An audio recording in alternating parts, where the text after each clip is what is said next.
ladies And and there we gentlemen, are. boys and girls, children of all I ages. sent you the updated. Oh, sorry. Sorry. I cut You're in there. jumping My ahead, bad. sir. No, I'm just talking. I was just It saying I is. sent you the updated version of the ATE thing, so it didn't look like a. I know. I've been meaning to fix that. I've been meaning to set it up. And to be honest with you, dude, if I were to go over everything that's happened in the last 2 weeks, it's really Mm-hmm. good for us. But at the same time, it's just been extremely chaotic. Extremely. I haven't had any time to myself, essentially. Yeah, So. it's funny Um, though. All right, everybody. It is Tuesday. It's from the barracks. I'm Joker. Players wanted. With me is the man, the myth, with the the mohawk, the king of the high kappas. Dude, I was going right into the spiel. Greg will be with us later on. He's not here with us right now. So with me is the man with the mohawk, the king of the high kappas, stuffing his face with sushi, sin from sin or virtue from Crucible, and also with me is Rage from ATE Airsoft and RC Customs, here to talk about dominance. Thank you, everybody, for coming on tonight, and away we go. um, so things are going to be a little bit different of a format. Obviously, we're going to talk about. We have a lot of great stuff to talk about tonight. We're going to talk about dominance. We're going to talk a little bit about king and country. Unfortunately, Mac did cancel on us today. He's burnt out from working a new job. We're going to talk about our main topic tonight, which is going to be don't read the comments section. And we're going to play the video and everything else and show you why and go through from that. Ron's going to be with us for a little bit. Papa will be joining us a little bit later on. Unfortunately, unfortunately, he's got a prior engagement tonight, so he'll be a little bit late. So let's jump right into talking about some stuff that's upcoming for us. Obviously, at the end of the month, Sin and I, Virtue and I, will be up at Syndicate 2. Ron canceled on us. He's like, I don't want to go up there. I don't want to go to the frozen. It's going to be cold. The ghosts scare me. I'm too chicken shit to go to Crescent. Yeah, that's what it is. It's scary, man.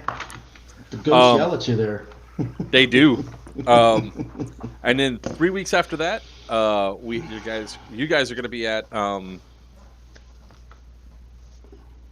sorry, that just pinged up on ours. You guys are going to be at the Griffin Group in North Carolina with your dominance, your first really large event at a really nice size AO, which we're going to talk in detail about that. I'm unfortunately am not going to make it at 99% confirmed for MegaCon now. They took my money. I'm going there. Yeah. So unfortunately, I will not be able to make the event. And it bums me out because I really want to go to that. And then we also are going to talk a little bit about Bad Blood 2022. Because that's going to be in June. So those are like the next 3 games back. But before we jump into dominance, do you have anything else that's upcoming before that there, Ron? Before dominance? Yeah, before dominance? Not me particular. I do have Dragon Siege 2 is coming up in October. Oh, October. Oh, that's way out there. Yeah, it is. It is. But the tickets are already selling. People are excited to get back to it. So yeah, high hopes for early sellout, so we can be really prepared. That's what we always hope for. Like, yes, always. It's not about the money; it's about being prepared. Well, as an event producer, like most people say, "Oh, you just want the money." It's like, no. It's like if we sell out, what happens is we can get props, we can get everything else that's going to be set up. That way, you guys can see all the cool stuff that's going to happen, Absolutely. and that's what we're looking forward. That's what we look forward to trying. Yeah, to do. Black Dragon Siege 1, I went in the red by like $2 or $3 grand. It's not really about the money. It's just the way it is. Next one I might make a. Young guys trying to start up doing the same thing, and they're all about the money. And I laughed so hard when they told me that. Yeah. Yeah. I mean, because that's what we're all about, right? Is this to make all that? Oh wait, we shouldn't even joke around because Papa got a lot of shit for his. What's up, Bo? Bo? We all drive Mercedes and Porsches, right? Yeah. I know, right? Let me go pull up my Lambo real quick. I tried to explain it to him. I was like, if we break even, we consider it a win. Yeah. Yes, that's the goal. And it's really not. Okay. There's really not profits either, because what you then do is you then turn and you put the money into the next event. One, Yeah. Absolutely. It's not. not until you get into the really big events with lots of vendors and fees and everything that you might make some money on it. And even like you said, you still got to move it to the next big event. And yes, there's some profit in. We're not going to lie. There is profit on it sometimes, and that's cool. Keeps our lights on. But the players come first, so that's what we're really concerned about. Yeah, we want to put on a great event. And I mean, it's like we have in 2 weeks we have the event up at Crescent, and then right after that we immediately have to go into overdrive to promote the hell out of Geigerlands, because that's going to be a rather large event with stuff that's going on there too. So when is that? August 24th to 26th to the 28th, and that's that Fallout themed LARP that we're going to be doing. I should stop calling it a LARP. It's a Fallout themed event. There's going to be there's still going to be a lot of shooting. There's airsoft going to be there, but it's almost like a nonstop event, because as soon as you check in and go through safety brief, you can go right on onto the field and set up your camp gear and settlement and all that. Guns aren't allowed on, but we'll talk about that extensively on Thursday's stream, because we dedicate a lot of that to this Central Penn stuff. So with that being said, we have Dominance, Operation Dominance, and tickets are on sale now. So if you guys want, go ahead and jump over to ateairssoftevents.com and get your Dominance tickets. It looks like it's going to be a huge ass AO. You guys get to play inside of an airplane, which I'm jealous for. Yeah. Yes, sir. That's going to be awesome. I'm jealous of the people that get to actually go in there and do that stuff. It's one of those things where I'm putting on the event, or I'm helping to put on the event, but I don't really get to play it, and it's really not the same. You get to go in there whenever you want. It's not the same. Trust me. It's a very different when you can strap on your gear and not have to worry about anything else that's going on the field, and just go in and play and then assault a plane or something like that. Yeah. So, let's go ahead and get that. So, tell us a little bit more about your event, if you would, good sir. Oh, I've got a lot to say.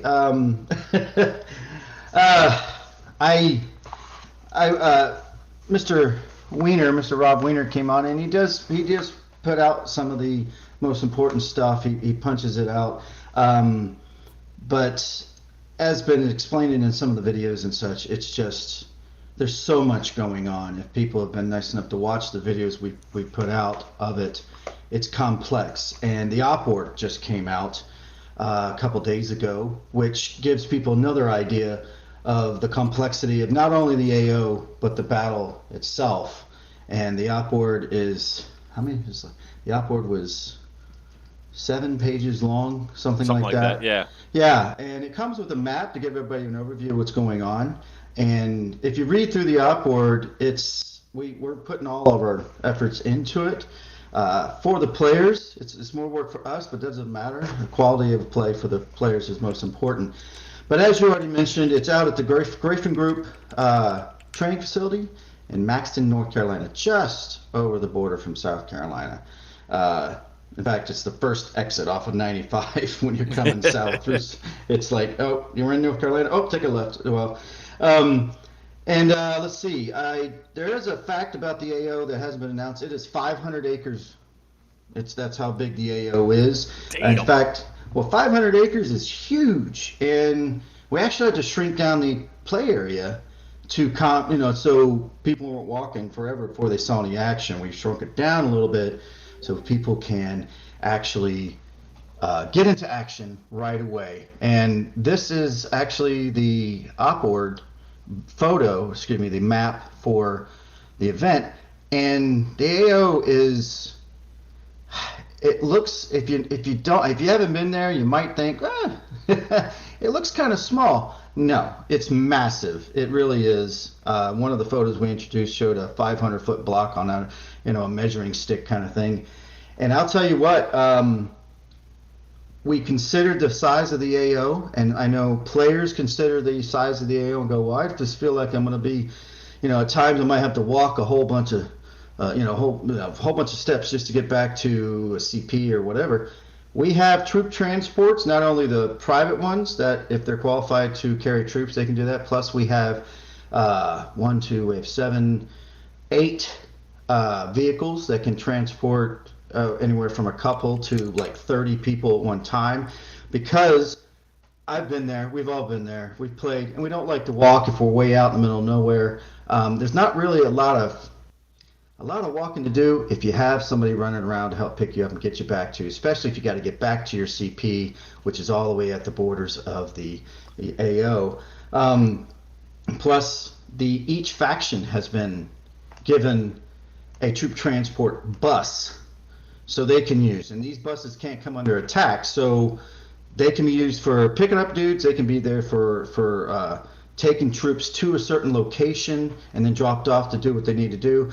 And all this is key on communication. Everybody's got to communicate with their leadership and make sure that, hey, we all got to come back, or we got a bunch of dudes, and they'll send the bus out, or the event staff will actually come out and get them, because there are some points of the AO where it's a bit of a walk to get back. We want to mitigate that as much as possible.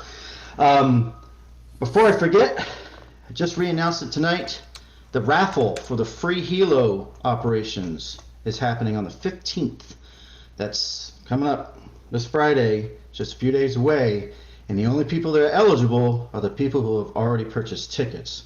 And up to 7 o'clock Friday night, that's when the cutoff is, and we're going to pull the tickets. We're going to randomize them, pull one ticket for someone to get a free halo ride at Dominance. That's a $185 value, and man, so worth it. I've been on it several times, and it's just fantastic, especially on a fresh AO like this. It's going to be really, really cool. Friday, activities is not just vendor row coming in, and which vendors we love them to death. People like to come in and browse around, maybe pick up some gear, some new ideas, something like that. But we want to pull as many people in as possible on Friday. It makes Saturday less crazy and helps us to stay on schedule. Yeah, we're big advocates for that. Come in the day before, makes everything easier. And we want to give people something to do, so we have 2 trials going on during the day. They start about 1300, 1 o'clock to people who don't know military time. And there's the run and gun trials, which is, both of these are timed. The run and gun trials, which is a target-rich environment where you have to go around, you have to shoot targets through an obstacle course. I'm not talking obstacle like jump over stuff and all that, but you do have to go through the course. You're timed and you're scored on your shots. And the shoot house is also an event, trials that we're having on Friday, and that's going to be insane. We're thinking about letting people run it by themselves, but we prefer 4-man teams to run the shoot house.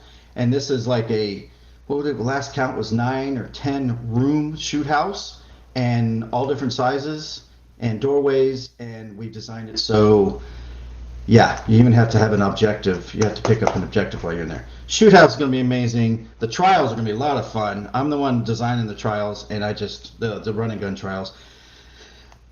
You'll be able to run as much as you want. These are the first times these are ever being put on, so I'm hoping we get a bunch of people, but if we don't get as many as we hope, we're at least hoping that everybody will have a good time and spread the word, because we plan on trying to have these at each event that we hold, each of the larger events that we hold. So plans for the future. We also have Friday night and Saturday night JTF missions. There's 5 slots each night. Those tickets are limited to 6 people per slot. You can go in, and when you purchase the tickets, you can pick the time and the day that you want to go, and then you just show up for that. You have a special safety brief for that. Those are on the schedule. You have to show up for those. So, because JTFs they're not normal play. They're above and beyond. You have them at Syndicate, right, Mark? Yeah. Yeah, we have them at Syndicate on Friday nights. Yeah, and I was outside when they were going. It was just crazy. I was outside and it was loud, and it was just insane. And Alex Fallon does a great job of putting those on. He did the ones for the Doomsday events, and I think he's done some for others, but I don't know the names right away. And he had nothing but good rapport back from all the players on that. There's a good question for you.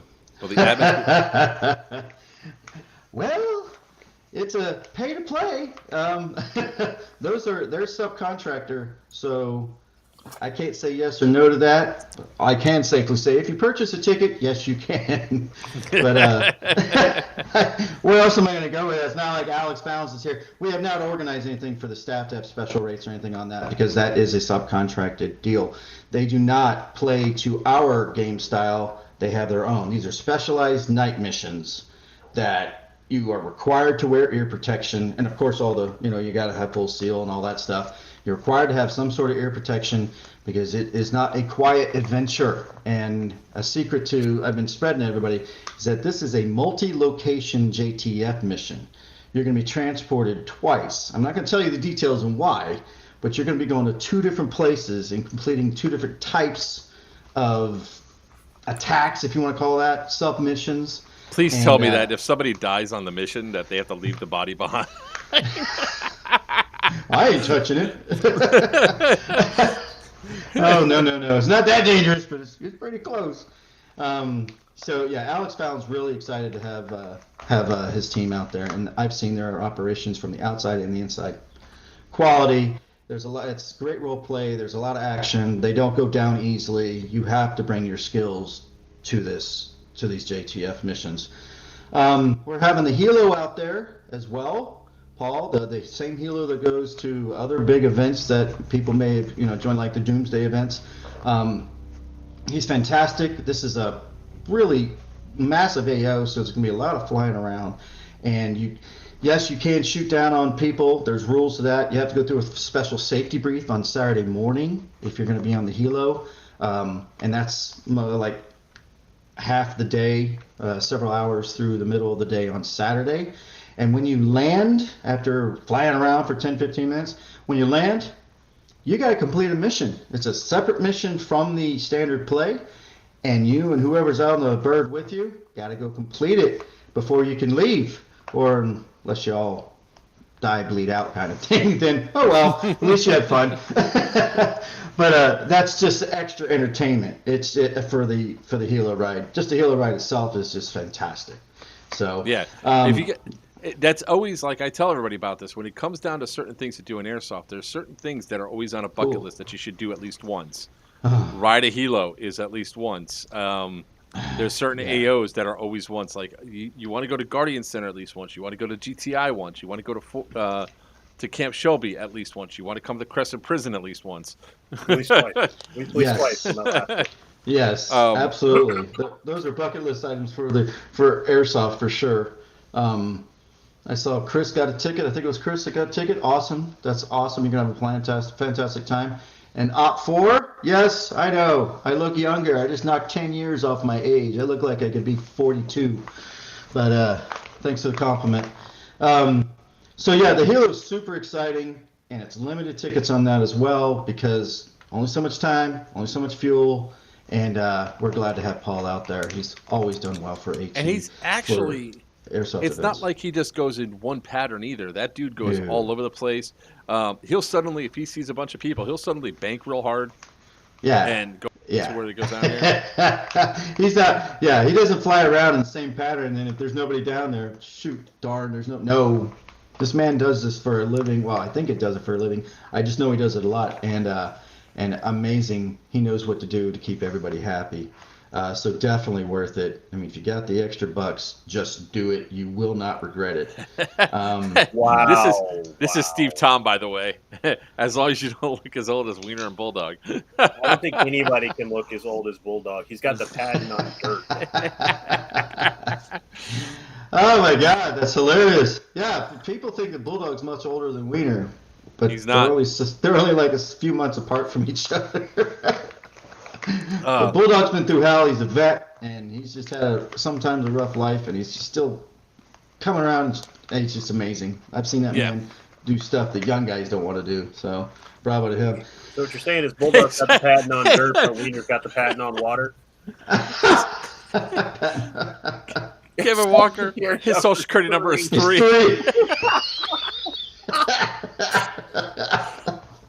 Oh my God, who's watching this? I sure hope it ain't Bulldog because he's gonna start hurting people. They ladies and gentlemen, as always, you got your comments are welcome. Your chat's there. If you have any questions, now's the time to ask them. We love answering questions. We like interacting with our fan base. I think we're one of the few that actually take real-time comments and we respond in real time to make sure that we keep you all engaged. So thank you for that. I'm does this arthritis act up whenever it rains? Now it just acts up. Period. I do know that you used to squeak sometimes. That's not Bulldog. funny, man. I wake up in sections, okay? But So- he had that fixed. So the cool thing really about this is that this AO has something that's really unique that you don't find a lot of other places. I know that Guardian Center now has the C-130. You could actually play in it because there's pictures that came out of the AMS Iron Horse 4 where they were inside the C-130. But it's not the same as being in a 727 or 747. Mm-hmm. Those seats make up a whole new dynamic when you're playing that would be fun to go through. Sort of like when people say playing on a bus. There's a difference from playing on the battle bus because we've removed 99% of the seats. Right. But you go on a regular bus, there's seats, and you'd be surprised at how much those seats can hinder you. Absolutely. And all the seats are still there in the 727 except for the front communications area, which on the video you can see it briefly. It's like a command and control center. I don't know what this plane was used for in its airborne days, but yeah, it's amazing that you have access to the cockpit. You have all that stuff. He will rust. Jeez, and it's Titanium doesn't rust. and that's what he's made up of, half of them. So yes, 727, super exciting. Of course, it is in play. It's also used for the JTF, but I didn't say that. We do have to continue on. We do have food trucks out there all weekend. We have a couple because if you've been to Doomsday down the Doomsday Overwatch, it was out in the middle of nowhere. It wasn't like a McDonald's on every corner. It was like 20 minutes to get to the nearest food, and that has the same 20 minutes if you're situation lucky. here. It's Yeah, more if like you're 30 lucky, if you're minutes. cruising, yeah. But this is similar, but we make sure to have food trucks out there. If you want to go for food, that's fine. I mean, there's one fast food restaurant, I think, like Holy 10, shit. 15 minutes away, just one. And then after that, it's 20, 30 minutes. Stu, you need to clarify that. Did you say a Yes, body please. was just... did they find a body outside of an AO? Thanks. Well, that's not. That's. Waiting for clarification on that. I love to hear that. I love to hear the story behind that too.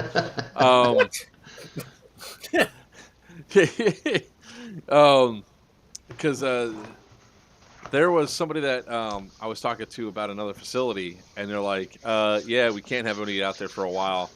They just found a body inside of one of the pits." And I was like, "They found a what?" They said they found a body. The site's going to be shut down for a little bit. Now they got to search all the area for more bodies. I was like, "Oh shit!" Oh, damn.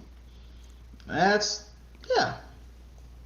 sucks, but yeah, I don't know how to react to that. Oh, found a George Air Force Base. Some homeless lady. Oh, wow. Oh, don't even know what that is. It's just the last person to piss off Bulldog. Oh man. But so, I mean, I'm really looking forward to hear how the game goes for you guys. I'm going to wish you guys all the best. I really wish I could be there. Does anybody know the progress on Palm Beach Airsoft? As far as I'm aware, I can answer that a little bit later on, MP. Real quick question is, I'm pretty sure it's sometime this summer it's going to open up. And I'll dive into my speculations on that later on. But I need to get back to making conventions and everything else. And I was like, mother, if it was just 1 weekend before or 1 weekend after, it'd be perfect. Mm-hmm. You'll be missed out there. We just wanted to mention the terrain too. The problem with the photographs or the satellite images, even in the 3D format, doesn't provide justice to this. I mean, we're talking multi-story buildings, some regular buildings, huge, small, and high berms all over the place because they test explosives out there. They have shooting ranges. Some of it's flat and open, and we recognize these areas, so we have made sure that there are vehicle bodies in these areas, up to 20 or 25 of them around the whole AO. And there's marsh areas, there's dense woods. It's all in the op board. Well, it's not described as the way I just said in the op board, but it does mention that in the op board. So this is a full-blown event that we're putting our all into because we want the players to have a great time, and I know they you will. really want to see it. I went on Google Maps and did the ground level view. There's a bunch of stuff that's literally just it's conspicuously blacked out, but you can see a good portion of the AO. Yes. There's like a few buildings that are clearly cut out of the Google Maps view. Mm-hmm. Yeah, I don't know why they do that. Yeah, we tried multiple times. I will say that it is a recent. We did get a recent shot from the satellite because the one that when we first looked at this AO, the shot was from back when they had a big hurricane or something come through near them off the coast, and it left like 10-15% of the AO like underwater, and you could see that. But now it's a fresh photo, and we were just out there a couple months ago, and yeah, it's dry, it's ready to go, except for the swamp areas, which only some people that really want to adventure into the nastiness will see. It'll be up to you guys if you want to go out into the swamp area. Bring your galoshes. Yeah, yeah. As mentioned, as shown in the map photo from before, the boundaries are set up so there is plenty of room to flank, to be, I don't know, inconspicuous. Yeah, over there near the creek. Yeah, that is marsh and dense woods, and it's a good flanking position. I mean, I wouldn't be surprised if we found a lot of battles in there. And what you can't really see, like we were just talking about, is there's a lot of high points all down through the middle and to the middle right. And the black spots are just an idea of where we're going to be scattering vehicle bodies all over the place for cover as well. So it's, yeah. Come ready, come hydrated. It's going to be an exciting time, especially if the factions are organized. Tonight I'm having a meeting with the leaders, Justin West and Steve Ash, two great guys, and we're going to be discussing that map, and we're going to be discussing the grid courts system as well, which is something we created to simplify things. But I'm not going to get into that. I could talk about this for hours. It's all good. I mean, we want to start this off by really talking about dominance. Last weekend it was cut short because somebody decided to thought it was a really smart idea to say something about my wife. You know, Mr. Wiener. Oh yeah, I kind of left after that. Yeah, I knew where that was going. That man is just. Oh. Well, just to briefly overview it, the grid court system is set down within 50-foot blocks, and it's set down simple using 1, 2, 3s and ABCs. So if you call something in, it's really easy to be accurate. Okay, I mean, it's really easy to be accurate because the diameter of the destruction for the mortars is like 100 feet, and the diameter for missiles is 300 feet, and these blocks are set up in the 50-foot blocks. So you can be accurate, and with the missiles especially, you can be kind of off the mark and still do damage. So that'll be coming out later. Call it in. What's Make sure, don't let Papa call it in. You're thinking about Aftermath, aren't you?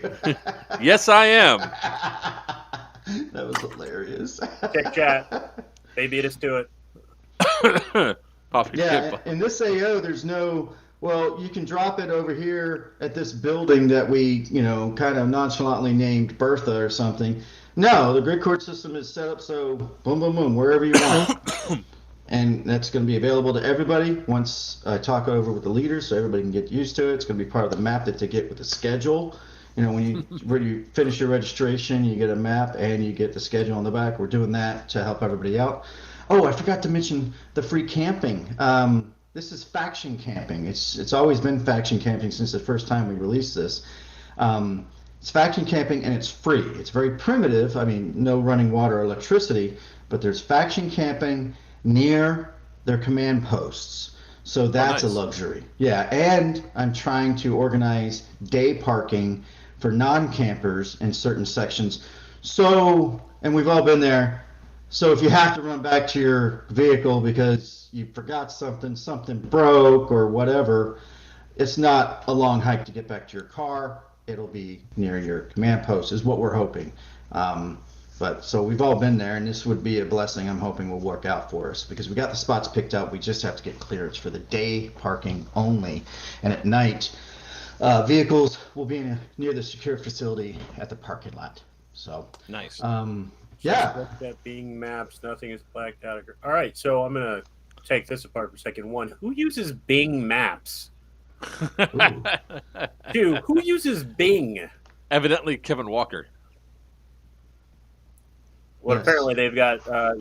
Is it the 3D view that you can see everything in, or is it just the top down? I'm gonna be using my Divas. My SUV Divas. It's supposed to be SUV as a 10. Can I still camp out there? So he's gonna use his SUV as a 10. It's a vehicle, so Car camping. overnight has not been cleared for vehicles.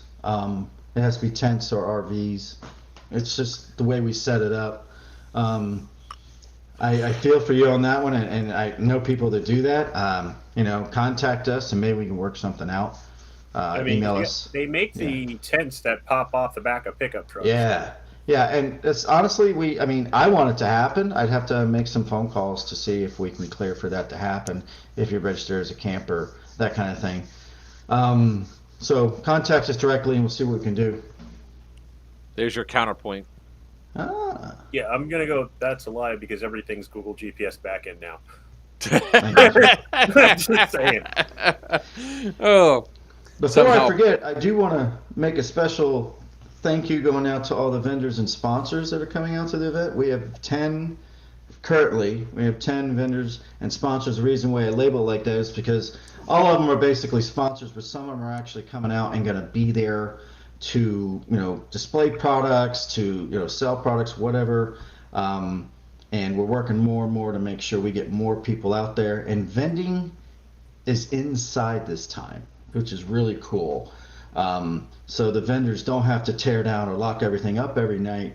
They can this facility gets locked down, no one can go in there, and all their stuff is safe. It's really cool. And you're not walking around outside, you're actually inside, which is actually the same spot where the safety brief is going to be at. And these are video and audio setup safety brief rooms. You've seen them in the pictures if you've watched some of the videos. So that's going to be really nice. No yelling and screaming over stuff. You can see the images really well. And that also brings up another thing. But wait, there's more. The way we're running it, and it's on the op board, you get there, you can't go on the AO to do anything until you've gone through registration, and you can't chrono your airsoft guns until you go through a safety brief. So please remember that. That's why it's on the op board. This is all about safety and organization. And especially if you're camping, registration is really important for you because we have to tell you where to go. And, an admin has to be out there to locate, to show you your spots and all that kind of thing. So make sure to follow that procedure. Everybody wants to get there and unload their guns and chrono and make sure they're safe. No, we have to get you through a safety brief, and safety briefs are going to be going all afternoon, and they can take upwards of about half an hour. So, and you don't get your patches and bracelets and all that stuff until your wristbands, not bracelets, wristbands and patches until these things are completed, and then you can move on and have fun, get everything ready. And of course, Saturday morning, everything will be back open again, but it's only open for a short time on Saturday morning because we're trying to start the event as early as possible. So if you don't get chronoed, safety in the right order, if you don't get registered, safety brief and chronoed on Friday, it's going to be crazy on Saturday. Just another reason to come on Friday. Yeah. So, all right, let's see here. So a bunch of comments have come in. Oh, am I missing them? If not, I have a tent. Okay, so that one's there. I live in LA. Sidewalk is my tent. I mean, it's cheaper rent. All right, so this one. What guns in Joker's background? Looks like some comes ARs, but look odd. You're absolutely right. There's a bunch of stuff there. Actually, I need to go through and add more, put stuff back up on the wall. So that's a custom Crytek. That's one of the Black Orchid or Black Rose, the AEG, the G&G blowback. That one right there is an ARP9, gold ARP9. And then all these are LMGs. So 2 Stoners, featherweight, the G&G CM16, and then M249. That's like, this is the main. This is not even all my main stuff. It's like I got stuff packed up ready for tomorrow already. Let's see here. Video done by Captain America. The video done by Captain America. What the hell are you talking about, Ducky? Yeah, you lost me on that one, Ducky. Holy shit, the other guy's on a fucking spaceship. Yeah, Death Star's command bridge. Just camp in Ron tent, problem solve. Ray Verde. Yeah, good luck with that, Ray. Good luck with that. Camo Speedo. What? Don't want to see that. Let's see here. Those are all airsoft guns, bro. None of them are class 3. Let's see here. AEG Lark. I believe that is Steve Tom. Of course it is. No, this side is all HPA, thank you. That's all AEG. Let's see. No, any ground fires there, Ron, for camping? Right now, it looks like it's going to be a community fire. We are working with it. You're surrounded by high grass and dense woods, or both. So we're trying to work on getting some permissions for everybody to have their own. But fire is a bad thing out there. It can be started very easily, especially that time of year. It's dry. So we're trying to work on a community fire. I want everybody to be able to have a fire if they want to, but we got to consider safety and respect the owners of the AO. It's very important. So we're working for it, but right now I think we're only down to just one community fire. That's all they can really do, and there'll be a fire extinguisher out there, all that stuff. It's high grass and woods. Carolinas at this time of year, do you actually want a fire? Like, hey, everybody wants that thing where they're like, oh, it's gonna be cold, or I want the coolness of camping. Average low of 58 that time of year, and an average high of 83 that time of year. Yeah, I'm in Ohio. That's considered warm. Yeah. Yeah, but for Florida, that's awesome. I know, right? What's up, Chiz? How you doing, brother? Yeah, man. I mean, like what we had to do for the Crescent Prison is we can't have any fires on the actual ground. They have to be in a container that's raised up off the ground. So by nature, that's usually like small grills and stuff like that they could have. Right. They must have. I think that's the direction we're going in. But I know people want ground fires, and I just safety. Yeah, done like Captain America safety. Oh, he wants to know if the safety brief is going to be done like the Captain America video, where he does the real Weicker and sits down in the chair. Well, maybe. No, maybe not. No. Bulldog's not in a Captain America outfit. We can make this happen. Bulldog, Wiener, and myself are going to be taking turns doing the safety briefs because we're putting on so many. I forget the count, but they start at like noon or 12:15 or something like that, and they go all the way through till 6 or 6:45, something like that. So we're taking turns to it as it goes through. It will be a pretty upfront safety brief. There's going to be a slideshow, dancing girls, dancing guys. I'm just kidding about that. But there will be a slideshow, and it's going to be straightforward. You got to know the information because it not only covers the safety that everyone here probably has seen in safety briefs, but it also goes over AO specifics, which is something nobody's seen yet. Well, there's an event there coming up this month, but I'm just saying there's separate rules. There's a public road involved. There's all kinds of stuff. So safety briefs are real important, but we try to make them as less time consuming as possible, but get a lot of information out to you as well. So it would be cool to make them Captain America style. That would, but and by slideshow he means it's going to be Bulldog holding up index cards. Oh man, you guys want to incur the wrath of Bulldog? Well, I won't be there. No, he'll find you. He'll find you. I want to see some screaming. Yeah, he tends to scream, especially when people start talking. I give everybody that warning now. Don't talk when Bulldog's talking. He hates that because he's trying to get the job done and then move on. And I'm kind of looking forward to watching Wiener give a safety brief because we all know Wiener. He's a great guy. He likes to kid and laugh around. And so it's going to be entertaining. Hopefully he doesn't make him You have to stretch get out one of too those far. boxes they use at the Oscars when the speeches run too long. It starts playing the music louder and louder. Hold it behind Wiener. Well, I mean, look, not for nothing, but I give Wiener a whole lot of credit. Other people might not, but when it's time for him to be professional, he turns on that switch, and when that switch gets turned on, it's one of those things of, Wiener can be mad. You don't like to see Wiener angry. No, Expect an extra everybody gets out of the 15 way. minutes for Wiener. Yeah, that's what the ladies tell me. Then somebody comes up and slaps him. Man, Yeah. I don't think that'll be. If you go up and smack Bulldog, I mean, props to you. But But Bulldog Nice won't be knowing the only ya. one to slap you back. Yeah. oh yeah, damn Skippy. There's Um, Wiener. Here's Wiener. The old penis. Just with pictures, he can't read any big words. Wow, you all are being ruthless tonight against Bulldog, man. Just for the record, I'm not the one egging this shit on. In fact, I'm not trying. No, you're not. No one here is, except for the people commenting. And if Bulldog jumped on here right now, everything would go quiet. No, because everybody's braver behind the keyboard. Yeah, that's true. Yeah, if you've ever played online Kind games, of you the know theme that. of the show today, isn't it? So many people are like, "Oh, I can talk trash," and they're going up to like Central Penn, and all of a sudden, Bulldog comes out. So, I mean, so it's gonna be exciting. For those of you that might have missed it, obviously go get your tickets here, ateairsoftevents.com. Get your tickets while you can. You don't want to miss out on this AO.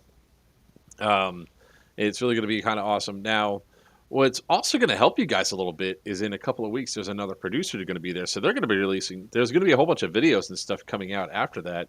So you'll probably have some more stuff that people can see. Mm-hmm. I did not get slapped. I don't know what you're talking about, sir.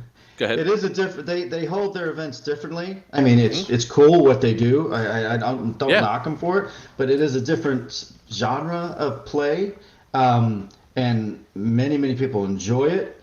And so you may not see everything you would see at our event, but it might give you a good perspective of how complex the AO is. And so yeah, I'm looking forward to watching those videos as well.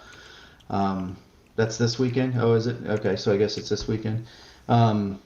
So, and you just mentioned getting the tickets. Everybody, if you're going to give up your tickets, try to do it before Friday because that's when the raffle is for the free Hilo ride. So, but if you buy your tickets after 7 o'clock on Friday, you're not in the raffle. So yeah, just to give you a chance. I mean, free Hilo ride is definitely worth it. Hi, honey. Oh, those boys doing their thing again. Starts making jokes and Joker comes oh shit, Will Smith energy. Oh man, that's a new thing now.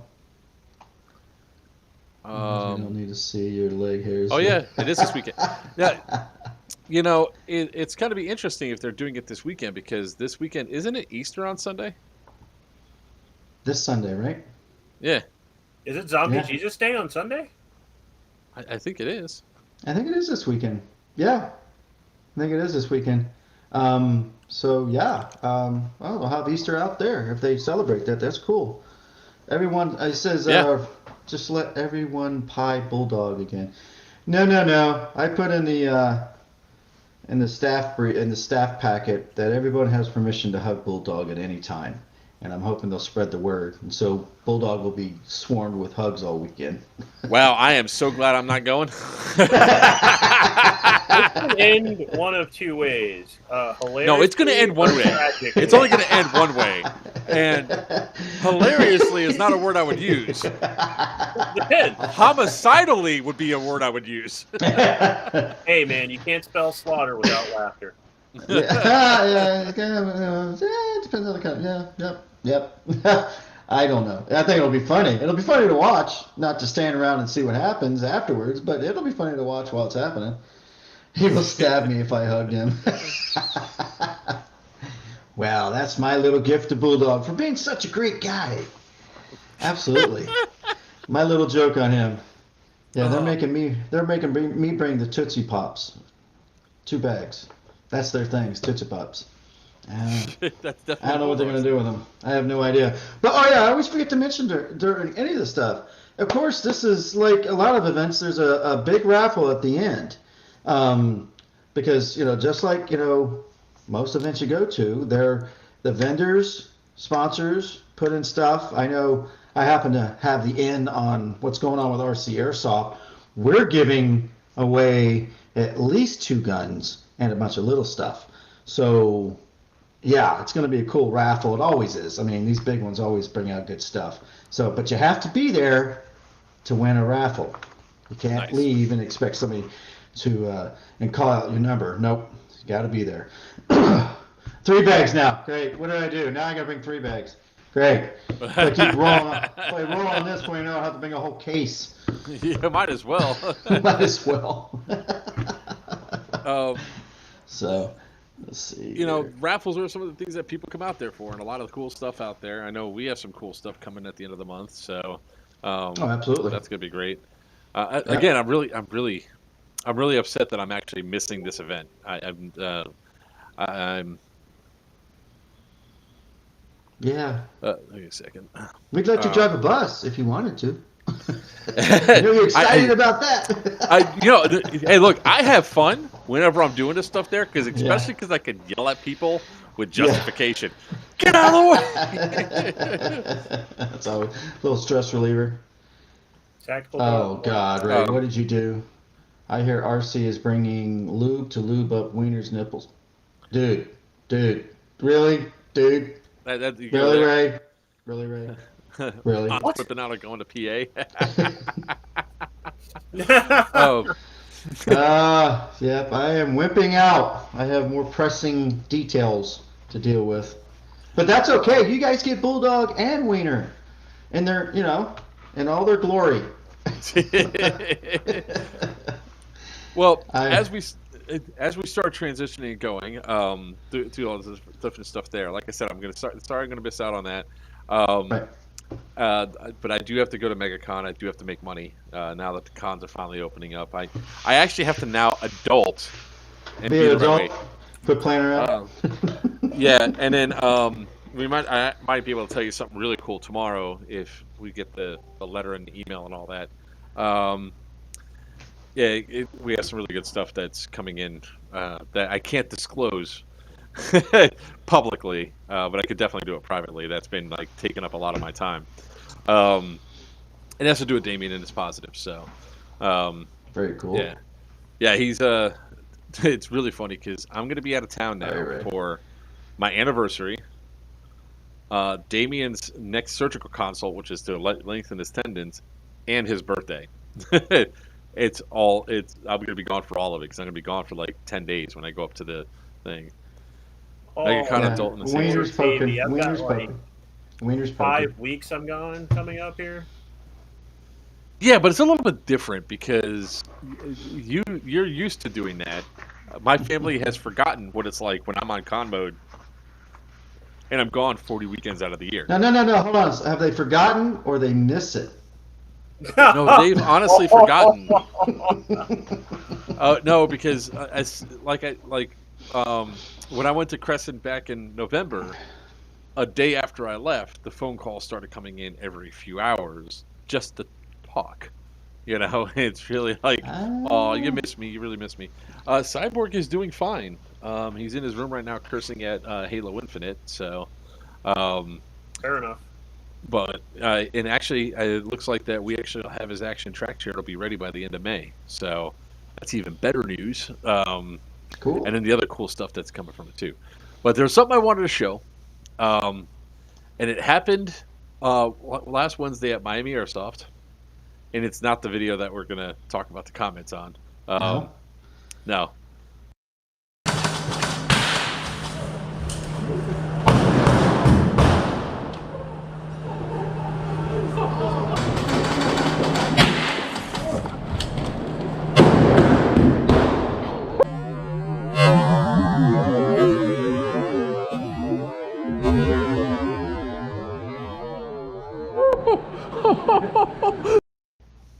Is that a firework?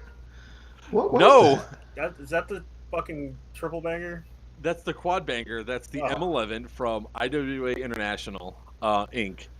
That grenade is so awesome. 4 bangs, 1 grenade pull. The grenade is expensive, but I think Yes. it's worth it. But I want to go back and I want to point something out here. Hold on a That second. guy's butthole just got singed. Yeah. Sweet Jesus. Like Taco Bell style parts. Never right walk there. the same again. Oh my god. Well, the cool thing about that grenade is since it doesn't explode out, it reports out the bottom. It's actually safe to hold while it blows up. So it really didn't like hurt him at all, which was great. Because I felt so bad. Like, because if you notice in the video, the dude here, I'm gonna pull it up this way.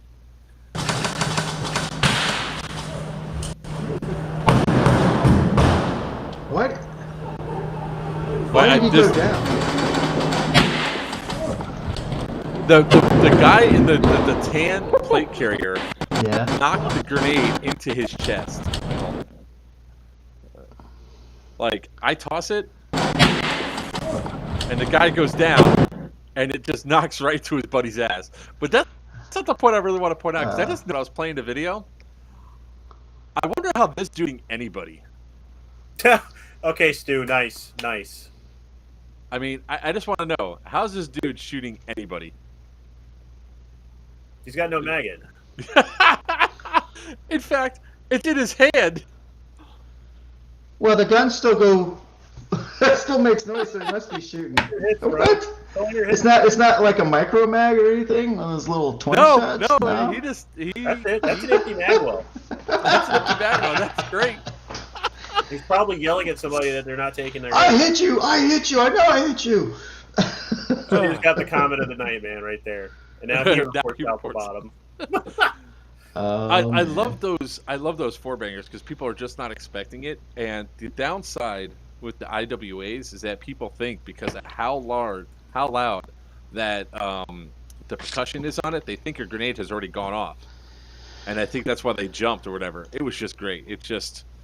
I love that grenade. So, hey, Mac, we have Matt Gone here from My Games Productions.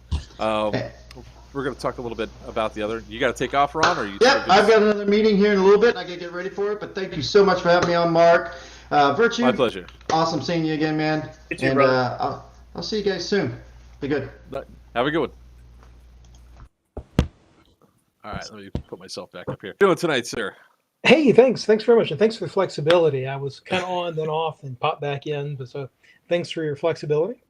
I actually announced earlier that Mac just started a new job. He's not going to be on tonight, so we'll talk about that next week. But you're on here. Had anyway, a so good that's even dinner. Better. Feel better. Yeah, I know how it is when you start a new job and everything else, and you're like, oh, I'm so burnt. Like somebody goes, oh, let's go out for a beer. No, I really don't want to. But there's steak, maybe, and then you eat, and you're like, "Let's go!" So we're going to talk a little bit about King of Country tonight. Yeah. So we talked about this last week, and we decided to bring you back on to talk a little bit more about it because we wanted a little bit more information. Is the link up on My Game Productions? It is, and let's see. Links on Mind Game Productions. I've also created a new Facebook group for it as well. The link should be there as well. And Okay. I'd love to give it a little plug for it, talk a little bit about it. All right. Yeah, I'm just going to get the link up so that way people can go through. Let's talk about it. It's your events are a little bit more unique than other Milsim events that are out there. So the floor is yours, sir, as I start to. Sure.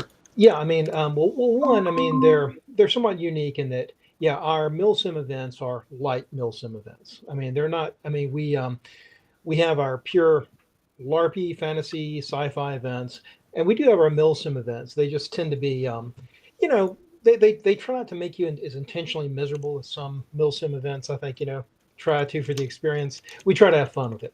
No, but one of the things that we try to do, even with our Milsim events, is try to strike.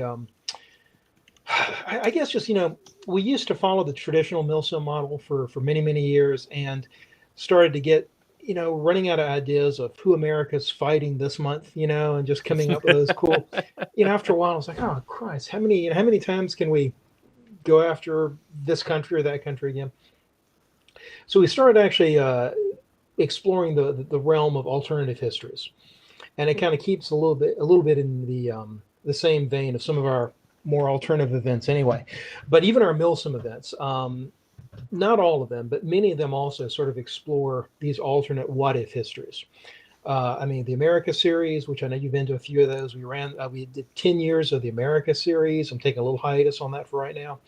I'm hoping this might become a new series, and it's, as I'm kind of saying, it's kind of a uniquely Florida event because we're kind of having fun with a little bit of Florida history, a little bit of history of the Caribbean. Basically, the concept behind this alternative history is sort of the what if premise that the New World colonies never achieved independence. The kind of great revolutions of the 18th century never really happened. And so we basically have a situation of the New World still being dominated by the great colonial powers of Europe. The Kingdom of Spain, predominant in the Caribbean. The Kingdom of England having colonies a little bit further to the north, and basically the Caribbean being this hotbed of colonial wars for control of these rich shipping and trade lanes. So still modern technology, modern uniforms, modern tactics, modern military, but pulling the strings behind them are basically the great colonial powers of Europe. And so, the missions are still milsimi, but they just have this kind of unique little flavor kind of worked into some of them. And it's a pretty fun concept. The one we're going to start out with is we're setting it up on a kind of fictional Spanish colony of San Marcos. Main powers we have on the field are the Spanish regulars, the Spanish infantry, also the governor's guard, the guard force of the Spanish governor. We are going to have them basically going toe to toe with Royal Marines and Irish commandos, who basically have invaded the island to try to take the island for the Kingdom of England. Oh, and also a little bit, like I mentioned, we do some of these kind of fun anachronisms. I've also thrown in a PMC element, fighting with the British in the form of the East India Company, which of course has been kind of wielding its power, overseas and in Asia and Afghanistan, and now they're fielding troops also to augment the empire in the New World as well. So it should be fun. We've got some really fun ideas. We've got some cool props in mind. Looking forward to having like the Spanish royal flag flying over the city, and some other cool stuff. And that's a lot better than the America series. It's a little bit. It's a nice departure, but it still doesn't mean we're not going to have the Spanish governor, flogging captured British soldiers in the town square. Dan's looking forward to that. So I was about to say somebody might actually enjoy that. I mean, I can bring the floggers. I'm just saying. I gotta get your color preference here. Yeah, but Virchew. Imagine if you're the one being flogged. The optics on that. Yeah. Okay. Fair enough. But the great thing I like about the stuff that you come out with is that it's unique. The storylines are a little bit different, and obviously we know what's going to happen for 50% of the people that are going to go. They don't care about the storyline; they're just going there to shoot each other. Yeah, but for the rest of us, that's where the immersion and all that stuff goes in. We can do all sorts of great stuff, and have a blast with it. And that's what I like about what you're bringing to the milsim market and to airsoft in general, because almost everything that you there. You don't want to do the same old. It's like, man, screw that. I don't want to do that. I want to do something different. Yeah, cool. Force on force is cool, but check out what I got over here. This is kind of unique. And the price is not bad at all. It's going to be at Wayne's World of Paintball. Advanced tickets are only $35. I mean, that's just a little bit more expensive than if you pre-purchase. It's just a little bit more expensive than a typical game at Wayne's World anyway. Yeah. And then on top of that, you have all the people that will come around and play there. Wayne's World's actually a really great AO to play a lot of stuff on there, especially if they can. Hopefully, stuff will be fixed by then. It's definitely already on my. I'm already locked in to go there and play because I've already taken care of that. I put it on the schedule and I'm good to go. I will be there for that event now. Oh, what I do need to remember, and I'll do this again. May 14th. Is this the 0.5 or is this the other one? This is King and Country. Oh, Yeah. okay, completely different one. All right. Yeah. 0.5 is over. They already did 0.5. 0.5 I was 2 What, weeks ago. actually may be able to make it to this one. That'd be great. We'll bring the flogger.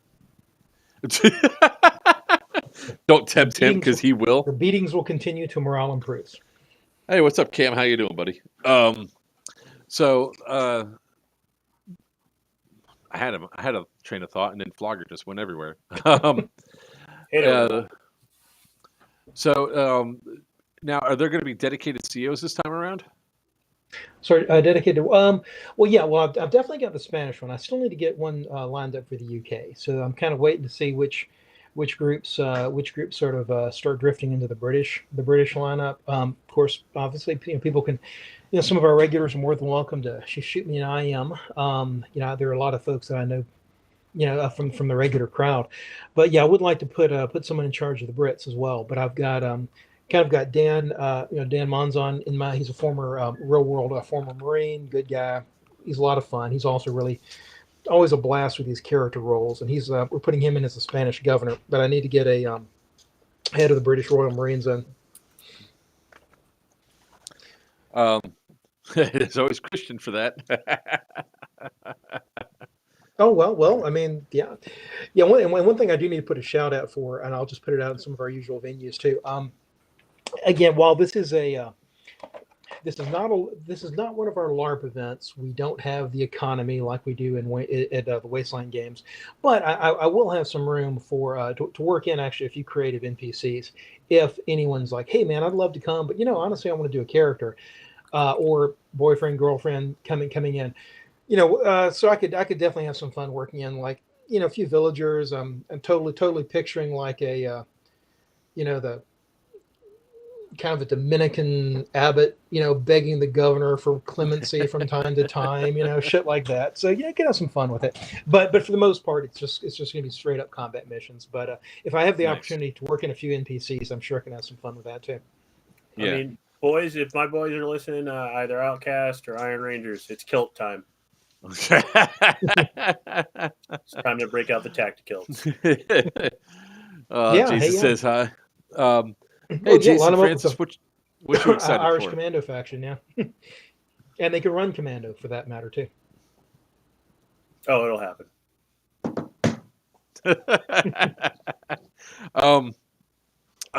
This is another one I like. I mean, like I said, I like going to your events. They're a lot more laid back, and of course, this is not going to be an ammo limited event, right? It's going to be standard Milsim rules. I mean, we are going to do the kind of the Milsim semi-auto rule, for assault rifles, just to keep a full auto limited to support weapons. But yeah, it's bring your own ammo otherwise. All right. So when it goes down to it, you're not obviously because Wayne's World setup. SMGs can go full auto inside the structures and all that. LMGs can go full auto with their MEDs. That goes down with there. So now, for those of you that are commenting on the Central Penn Milsim community, remember this is not for Syndicate 2. This is for King and Country, another event down in Florida. So don't think that all of a sudden you heard me say SMG indoors and all of a sudden like, oh, he said yes. No. Oh, Jesus Christ, Jay. I forgot he bought that thing. No, Jay. No. Yeah, Jay has a 17-inch dildo sword. Oh, okay. Well, Bring it to Geigerlands. So we can tell you no there in person. I didn't tell him no when he said, is this allowed? I was like, well, it's not in the rules, so whatever. There's always that one guy that's going to find something to work in. Jay is our one guy. Jay, He's every single time we have a stream, it's another line of, oh, can I do this? Oh, can I do that?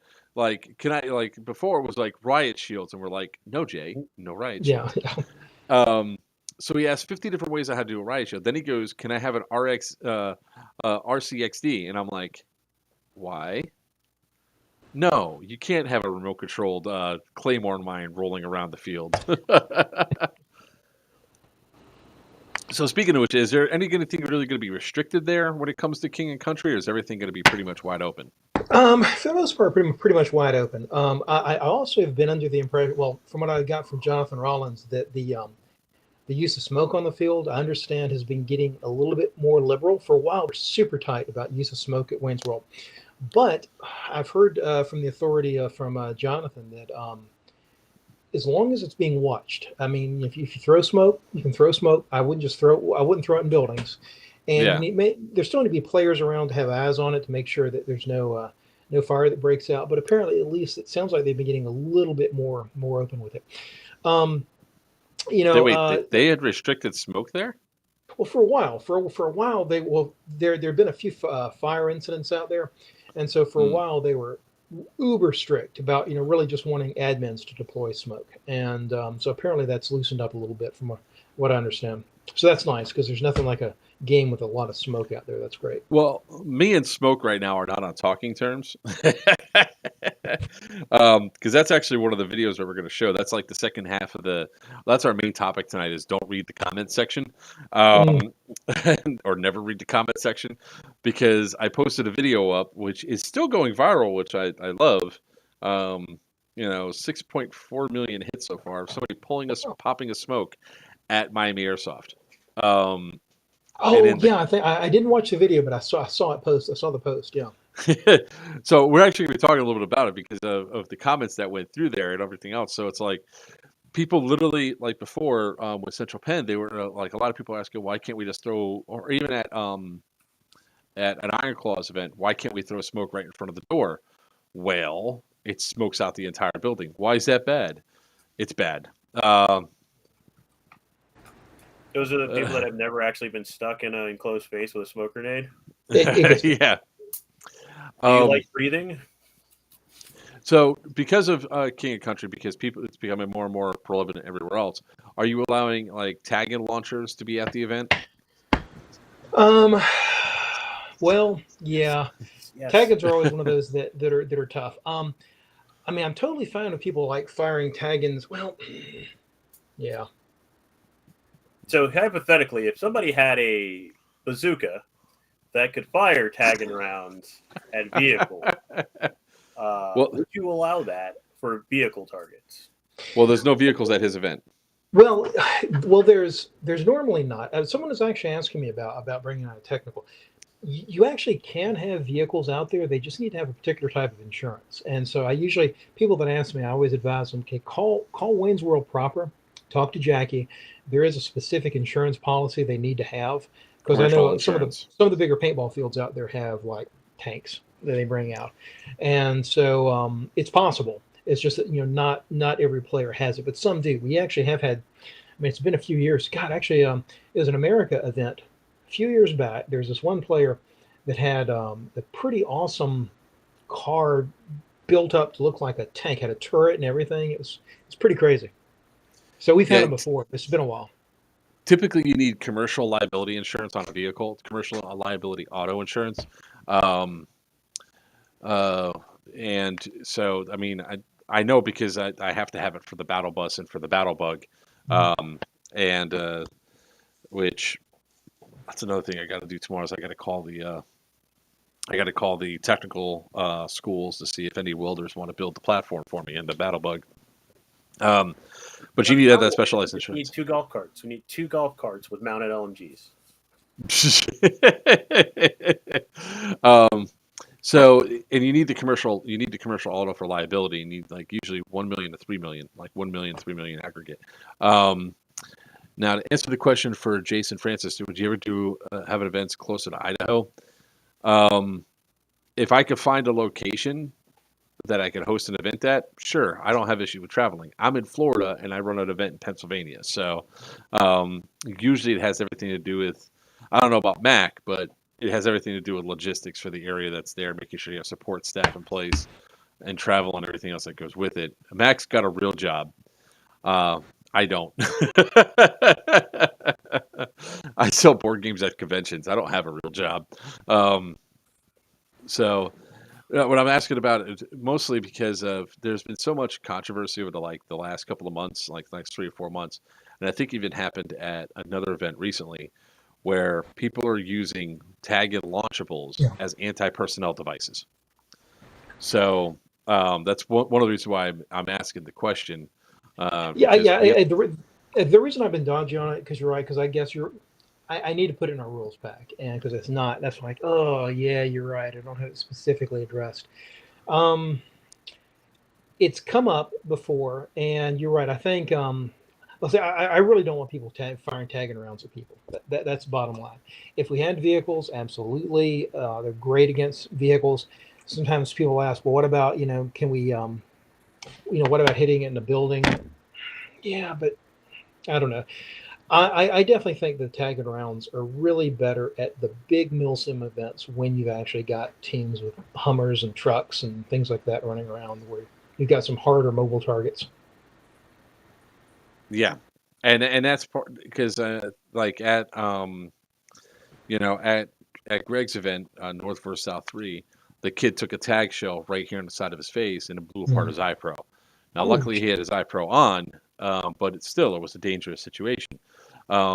We've seen there's a famous picture that was going around what happened at Iron Iron Fury last year. I believe it was Iron Fury, where the dude took a fate round to the face and his face is all bloodied. You know, so I mean that's I need happening to more remember and to put more. it in the rules pack. It's just not right now, and I need to address it. But you're right. Yeah, they're. I mean, they're Um, cool, but yeah, you don't get hit with them. Yeah, and then people uh, are idiots because they're like, oh, that's why you were eye pro. But in almost every case, their eyes, the lenses are still there. The rest of the eye pro goes. yeah, I mean, the kid's name was Moose, and his eye pro was shattered. It was literally blown apart. And Um, and and Mark, you've mentioned that type of player more than once on some of your shows. Like you said, unfortunately, there are certain players out there that are just like, I'm here to hurt somebody, and yeah, it's whatever kind of mindset they've got that leads them to that kind of personality. But shit, it's even not if they're cool. not doing it intentionally, even it's like, oh, there's a whole group of guys over there. Let me launch a fate round and do an air burst. Well, they don't get the trajectory right, and instead of it exploding 10 feet above the head, it all of a sudden curves down and explodes right into the group. Mm. Which I don't want to say that. I want to give the person that shot the tag round at that group at North versus South 3. I want to give them the benefit of the doubt that they didn't intentionally mean to go shoot straight. I want to think that they shot up. This didn't have enough arc, and it just lobbed right in. Didn't maybe not enough propellant inside of it. Any one of the dozen things that could have happened. But the fact is, if you can't shoot it at people, then it eliminates that. And if it happens, then it's easy to say, okay, you're gone. Um, like I've been telling people that for Syndicate 2, I was like, look, bringing launchers out really isn't going to be worth it. Save your tag rounds. I mean, sure, you could shoot the bus and everything else. Well, abide by the rules. There's certain points where it won't be attackable because it's essentially, for immersion's sake, it's 300 feet up in the air, and you're not going to be able to hit it with an M240, or you're not going to be able to hit it with the M203 round. But there's a lot less chance of somebody accidentally doing something stupid and hitting somebody with it if you just don't allow it onto the field. Yeah. And it's to say, just don't shoot the bus. Just don't shoot anywhere. Because I can tell you right now, if I see somebody shoot a tag shell and it goes inside of a building or it goes near a bunch of people and it's nowhere near aimed towards the bus, now unless the person actually shot themselves with it, I'm talking to you, Seb, then there's no reason to actually have it on the field. There really is no reason. Yeah. And if it's not like and I think that's where I think a lot of event producers need to start getting into that mentality of, hey, why don't we just make these to where they can only be used for vehicles, and that way we can have that safety feature. Come on, like I'm almost against now, and I have one sitting right here on my desk, the Master Mic, Mhm. where I can shoot 100. I was like, I want to use it, but the sensible side of me is like, no. I shouldn't use this because of how much damage it causes. Man, I really do think I need to start wearing a shirt that says "Get off my lawn" because I'm starting to sound like an old man. Crazy um, kids near hip and hop. Get off my lawn. But if I mean, if it's not going to be allowed, I'm all for it because that's the new thing that's there. Yeah, And, I need to actually probably put out an addendum. Yeah, there's just really since we really don't have any vehicles that are being planned right now, there's really no sense in having a tag around. I mean, if you got a launcher, great. Just bring a shower or something that'll shoot a Nerf ball. That'll be fine. You don't need Yeah. There anything is a guy that makes harder. a insert that allows you to fire Nerf darts out of your tag and launcher. Yep. oh, you get stuff enough Nerf darts in there, and you can still do it. I'm not wrong. Okay, red green. I think it's 8. I can go find out. I can go grab a handful of Nerf darts right now and grab a tag and shell. We can figure this out real quick. Now, there have definitely been some cool airsoft weapon developments over the years since I started playing, and some of them are just not really ideal for shooting people.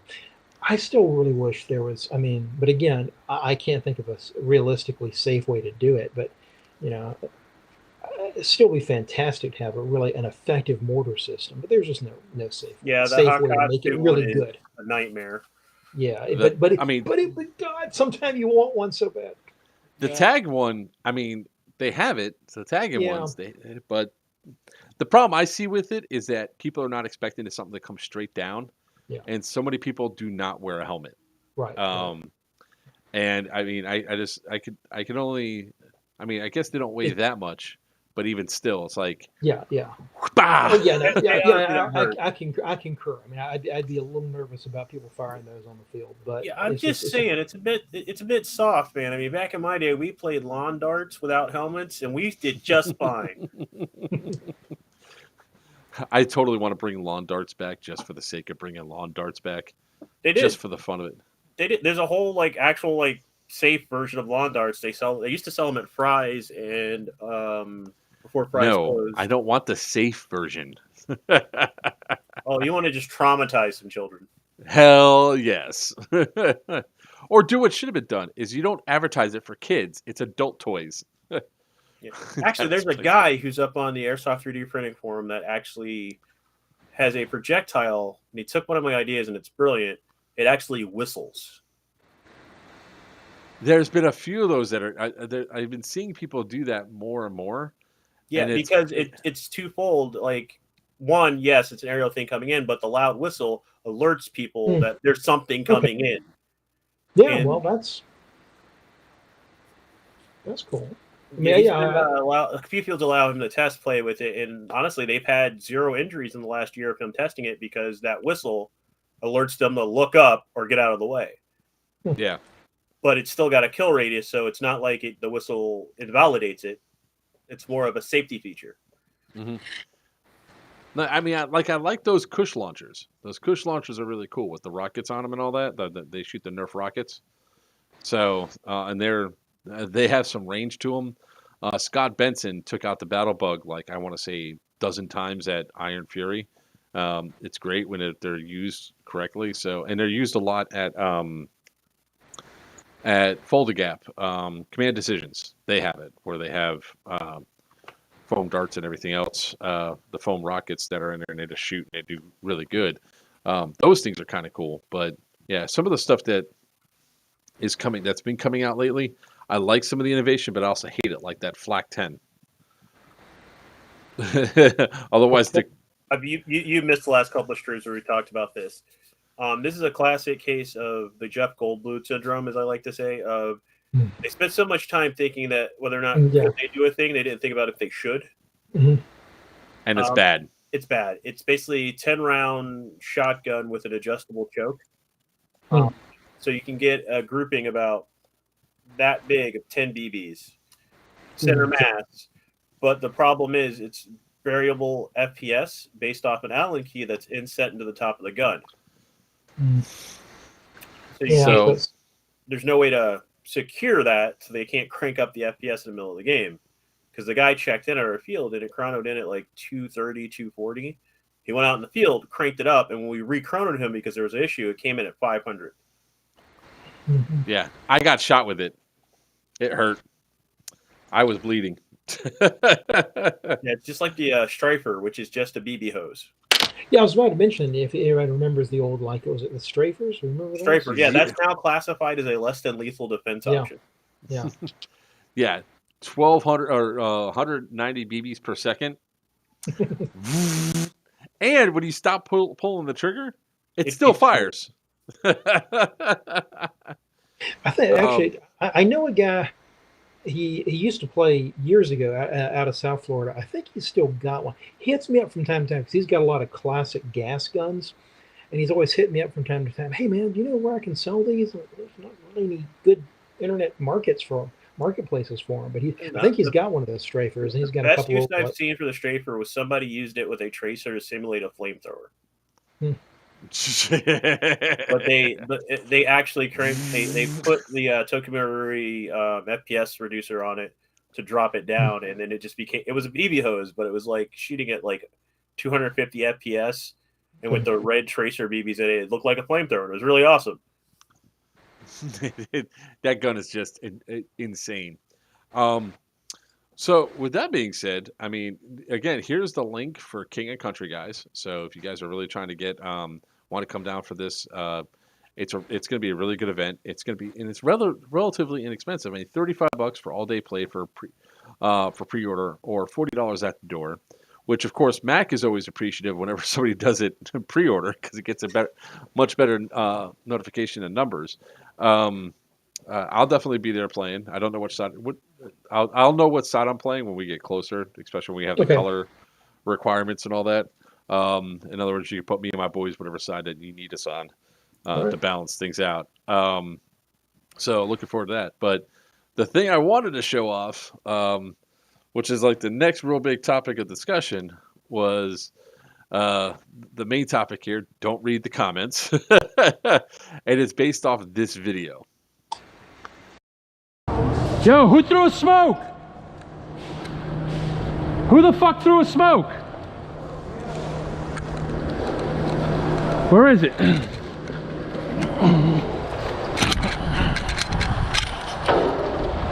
Move, move. Move.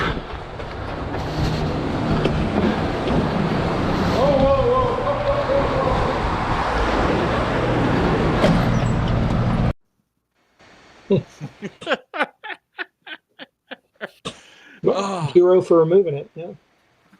Well, that's the funny thing, right? So, that video is now going viral. As of right now, here's what it's done for the channel. Just for my channel alone, before that, I dropped that video, I was at 546,000 followers and change. I'm now at 575,500 followers as of this exact moment. Wait, hold on a second. I just got 99 new notifications this time I said that. It had, the video itself has 6.4 million views, 546,600 likes, and here's the big one: 5,081 comments. Now is where the fun begins. So going into the comments section is always dangerous. So I want to read off some of these comments. Virtue, you got them pulled up too? Oh yeah. This is comedy gold. All right. Bruh, the weekend warrior really think he's specs up, telling all those dudes are in his way to move. Hold on. I gotta find my favorite one. There it is. Bro, now the package will fall outside the map. Oh. Call of Duty joke. Telling people to move when they aren't even in his way. Bro thinks he's the main character. Now, my response to that one, I think, was awesome. I responded with, well, considering it's a first-person view of the camera and I'm the one running the camera, yeah, I am the main character. I got a lot of comments about the car, right? Because I threw it on the car. Didn't mean to throw it on the car. And actually, I didn't stick around to see where the smoke actually went. But when I threw it, my truck was right behind that white car. And it rolled underneath my truck all the way out to the side of the street. So it didn't just stay on the car, and nothing actually went there. Yo, why do all the airsoft players think they're hard? I respond with, I identify as a potato. Dude, you think it's just a little smoke? A little smoke never hurt anybody. Oh, wait, hold on. No, there's even one better. Oh, fuck, where is it? Um, oh, there we go. 1 hour and 26 minutes. First F-bomb. Can't use, oh, wait. Where is it? What are you all concerned about? They're all wearing masks. Oh, okay, yeah. Well, there's one dude in there who runs a Russian kit with a full-on Russian gas mask. So he's the only one that was totally fine. No breathing issues I mean, whatsoever. as long as he had his filters in. He does. He runs That's the full-on just mask. crazy. Yeah, he is nuts. Cardio training. Oh man. The funny thing is like when you're a content creator or when you're doing stuff like this, when you're putting yourself out there on the internet, the biggest mistake that you could ever do is read the comments, especially when you do something really awesome, right?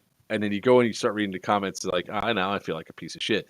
So the only people that could really do well with some of these comments are really narcissistic bastards that really don't care, which is why I can read them all day long and laugh my ass off. As I scroll through the comments, I realize how many people don't understand the risk smoke in a building is, and that terrifies me. What you have to do is sometimes read some of the replies to those comments. They're great. But Mac, I know you're kind of tired. You had a full day. So if you didn't want to stick around and comment, man, by all means, thanks for coming on tonight. We really do appreciate it. We're going to be talking about this one for a little while. So I don't know if you wanted to stick around for it or not. No, that's cool. Yeah, actually, because I'm on a slightly earlier schedule right now. So let me go ahead and duck off. And thank you for having me on. And My we'll pleasure. definitely talk more as we get closer to the event. Awesome, dude. Good seeing you, and I can't wait for the next event. Thanks, Mark. All right. Cheers. Thanks. Nerd Frog. Okay, genuine curiosity. How big of an issue is it that it caused? It's just smoke, and the comments are like, dude, it's literally hazardous in an indoor area. There's I've never seen one person having fun at airsoft. This is what people sound like. This is how I'm reading it when I'm reading these things. It just makes me laugh my ass off. I'm just gonna scroll all the way down because there's so many of these. Somebody's car is gonna change color.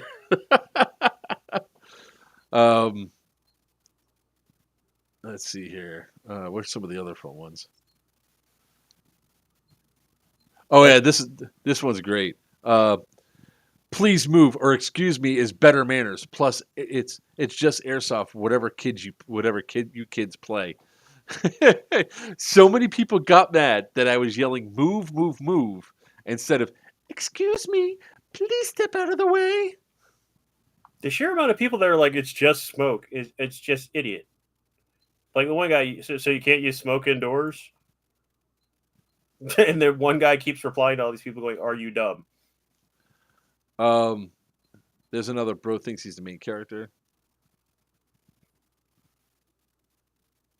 Hell yeah. I mean, that's one of the cool things that come out of airsoft, man. It's legit. I have friends that I can't wait to see and meet up with in 2 weeks, like Sin or Virchew here. I can't wait to hang out with him again. I'm really looking forward to hanging out with Steve, Tom, and all the Dark Horse 6 guys. They're some of my favorite humans to hang out with. That's what I really love about this sport is that we actually got an opportunity and a chance to hang out with people. All airsoft people are more dramatic than my grandma's novellas.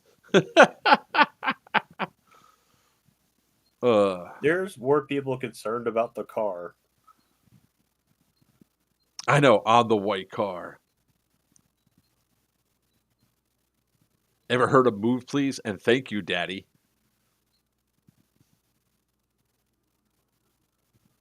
Tough guys playing airsoft. Yeah, man, I'm one of the main producers of the event. I'll be there. I'm getting there early to set everything up. He really thinks he's saving somebody. So I didn't do this to be a hero, right? That was not the intent at all. My intent was to make sure that I get the smoke out of the damn building so that way it would not impact play. So those smokes burn from anywhere from 90 seconds to 2.5 minutes, and that was a fat boy, and that fat boy burned for 2.5 minutes. Now, when I saw it, it was burning for probably 15 seconds. So I picked it up and I ran it outside, and then I threw it outside, and it continued to burn for a while. It's a shit ton of smoke that gets dissipated from those things. It's a 20,000 square foot arena with poor ventilation. As it was, with just the 30 seconds of burn, what it took for me to go from the front all the way out from the back out the front and throw out the window, it filled the arena with enough smoke that it was shut down for 40 minutes. And there's no way to ventilate the arena portion. That's the only downside to Miami Airsoft. And we're going to talk a little bit more about Miami Airsoft and Palm Beach Airsoft. So if the person was there, it's like that smoke would have ended the game for the thing. Now, we're pretty sure we know who did it. Reason being is that dude came walking right from... Actually, I think I could pull it up. I don't think I saved the video, but I might have it already queued to be saved so I could pull up the person's face and everything else. Because this guy... Man. Hold up. Legit, now that guy has a custom designed Tesla. It's not even a Tesla.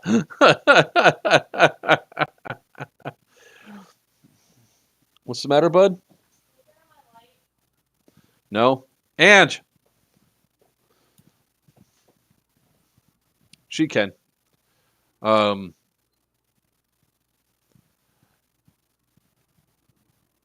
It was... Oh, here we go. Actually, yes, I did not save it, but I got the video. Thank you, kid. Let me just blow this up real quick, and I'll go ahead and share the screen.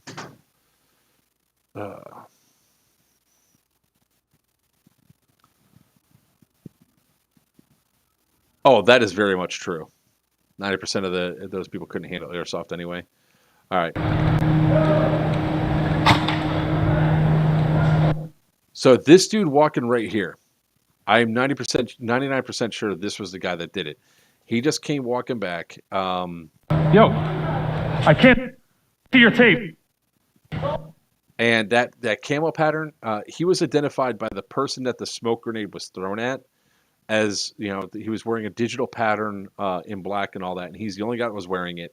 In addition to that, this dude took off, like, he walked off the field right at this point before I even got the smoke. He's walking off the field. So you can just see that's the smoke just starting. 6 seconds in. Your tape's not showing. Your tape's not showing. Yo, who threw a smoke? That's 14. That's like 8 seconds in. And look how much smoke is already inside the facility. I mean, that's just 8 seconds of burn. I mean, who the fuck threw a... 300 square feet, 20 feet. Yeah, that would have taken less than a minute to smoke that whole building out. Yeah. I'm going to see if I can pause right at the right moment to see what sort of smoke it was. Yeah, see, look how big that boy is. Yeah, that's the XL. I mean, look how much smoke it's actually putting out. Right here, I'm actually unclipping my gun from my sling so I can just throw it down and run it out.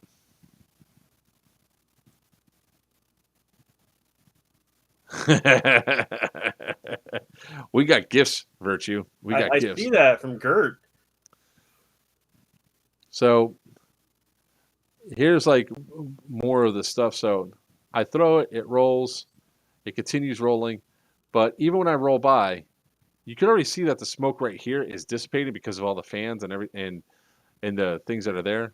But I mean, the place got filled with smoke. Filled with smoke. So, and it's not even just that, right? When you look at other things, you see other comments. Like anytime you go into the comments section, it's always full of so much garbage. It's not even funny. Let me see if I can. Dude, the sheer amount of people that are going, it was just smoke. Or what's so bad about smoke? It's just smoke. Do you not understand that most people in a fire die from the smoke, not the actual fire? And a lot of people actually ask the question, what's wrong with it? And then another one goes, am I the only one who thinks the guy handled it poorly? Or wait, hold on. This is even better. So this is sort of the proof for. There's like some dude said recently that I was the one that threw the smoke. So just going back to the video, just to show everybody real quick. Oh, did I close it? No, it's right here. Let me just go ahead and share this.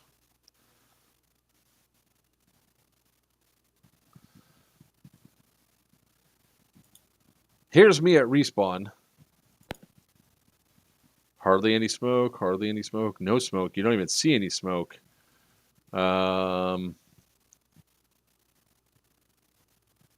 Smoke is just now being formed. So there's not a chance in hell that I threw the smoke. I mean, if I could throw a smoke grenade that far, especially with my shoulder being screwed up, that's great. But I could always an overhand bank shot. I mean, I guess I could have done it if I had that good of a throwing arm. But it's at 156. I could just do it this way, just to prove a point, because I like proving points.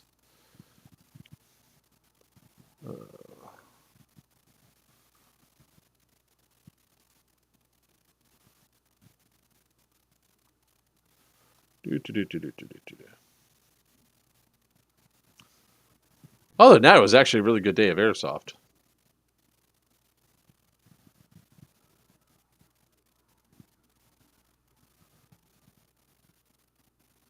So I'll just let this play out a little bit, you know. Did I mute this? Sure did.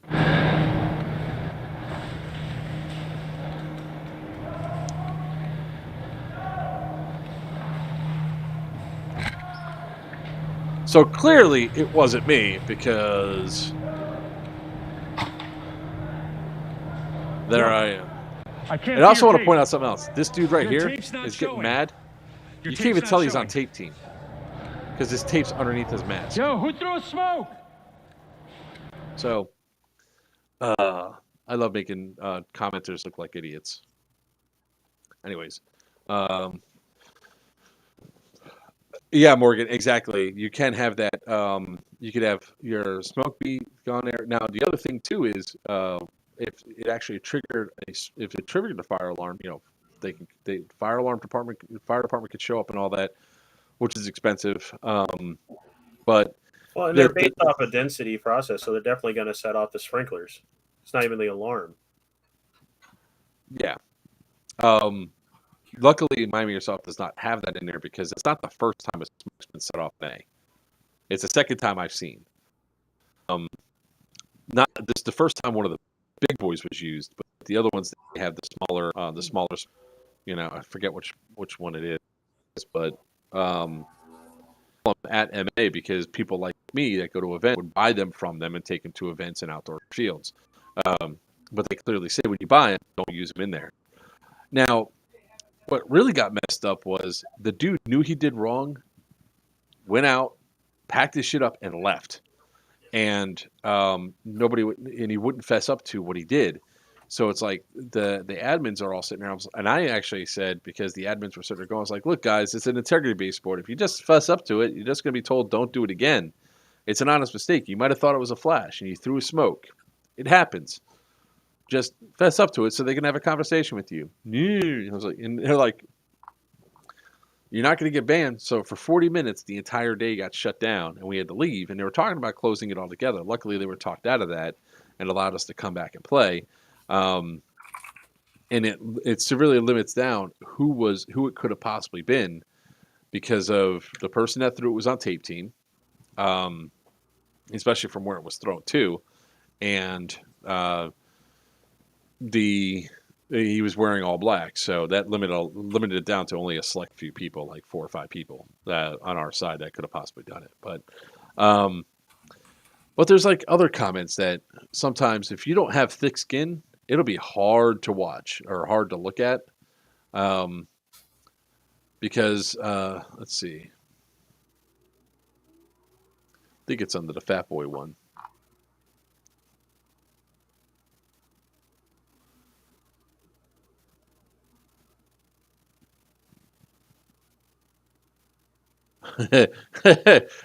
Evidently, this guy must have been on there from the smoke video. He goes, "You look like the kind of guy that get mad over smoke."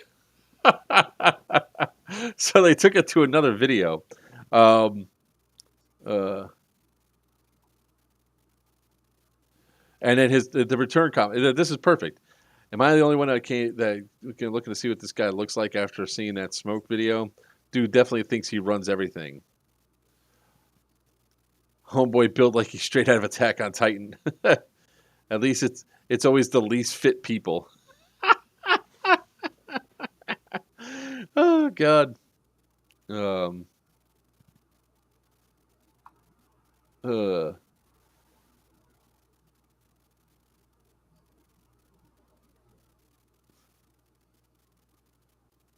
that's actually a really good question. What's your worst experience while playing airsoft?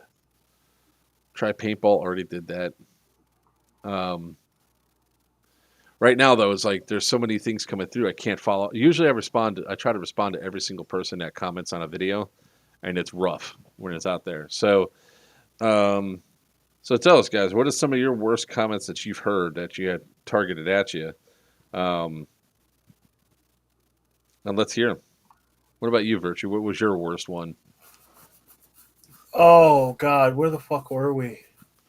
Back when I actually posted up videos, there was a guy that commented on the fact that I was being bossy and yelling at people when I was a CO for a Milsim event. And somebody else replied in the comments, "Oh, that was his job for the event." And the guy was like, "Well, you know, black people are just fucking bossy." What? Yeah. Oh, that's just wrong, man. I'm not gonna lie and say I took the high ground because my reply was, "Yeah, we are. Your wife loves it."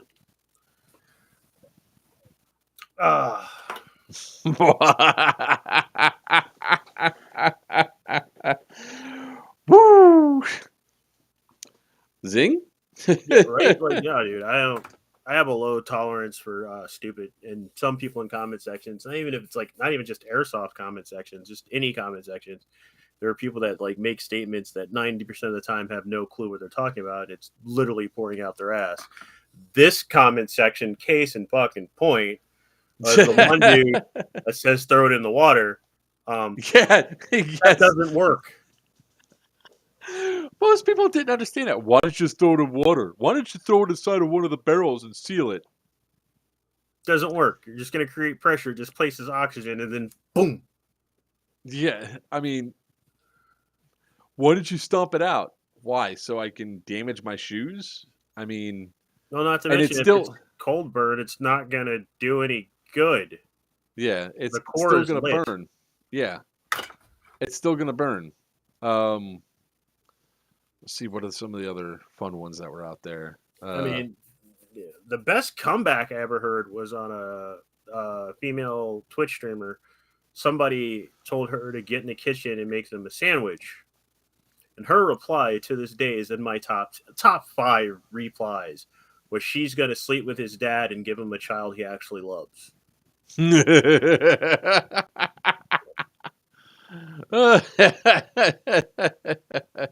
That literally caused me to have a spit take.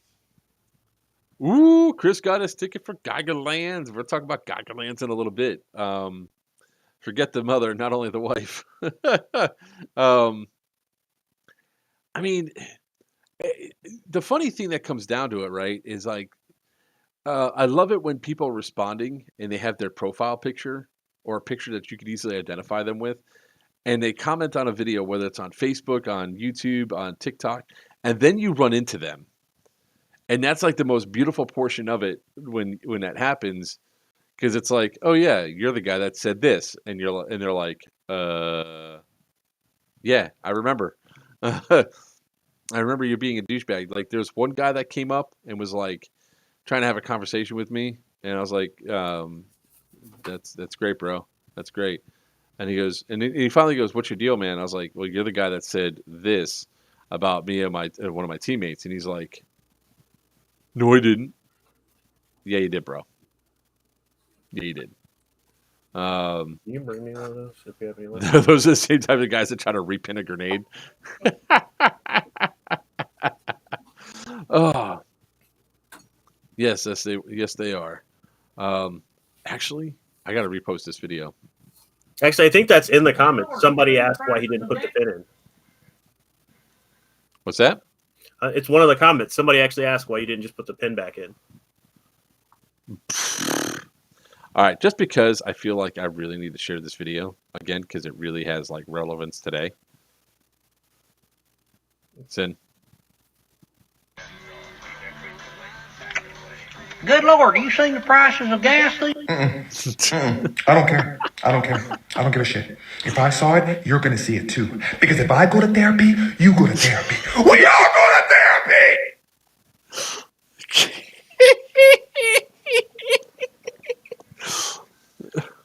Oh, okay. I got to repost that video. I think I just found my favorite comment. Dude, just be gay. It's cheaper than airsoft. That's a damn lie. I wear an Uncle Ben's mask to syndicate. Jesus Christ, too. Oh God. Oh man.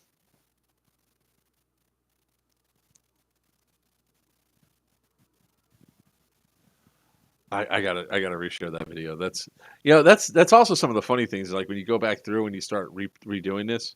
My worst comment somebody gave me was being told, I know nothing about tech work to me being. Hold on, let me read this way.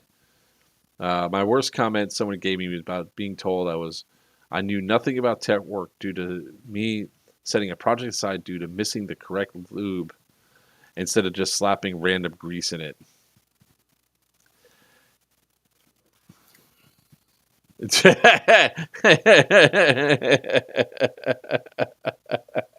Stu is not wrong. Oh, dude, we're definitely gonna be we're putting some safety briefs in play. One of them is definitely about smoke. Why don't you deploy smoke indoors? Maybe because you can't see shit.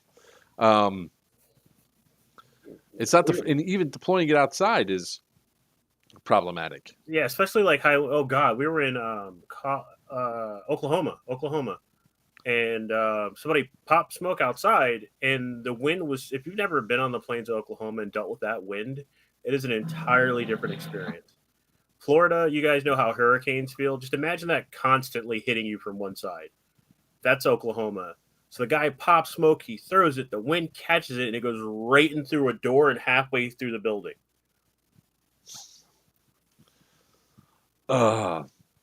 Too funny. There's just too much funny shit out there. No, it's not. Try to change to airsoft. It's cheaper. Gert. I really, I really can't wait to see all of our friends up there again. I can't wait to hang out, have a good time. I'm really looking forward to the relaxing part of Friday night while I watch all the people come off the AO as they're being shell shocked and all that from all the grenades and the pyro and everything else. Sorry, lowercase guy, best gender reveal ever.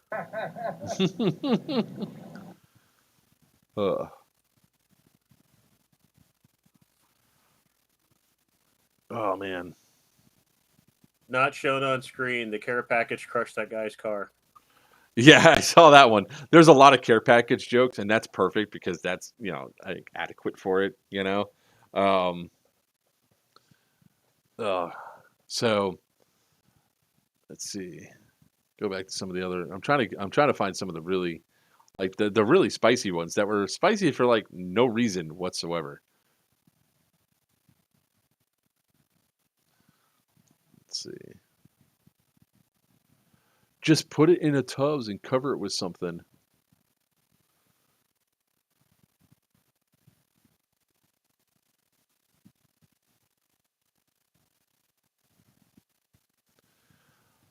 Bro needs some manners telling everybody to move.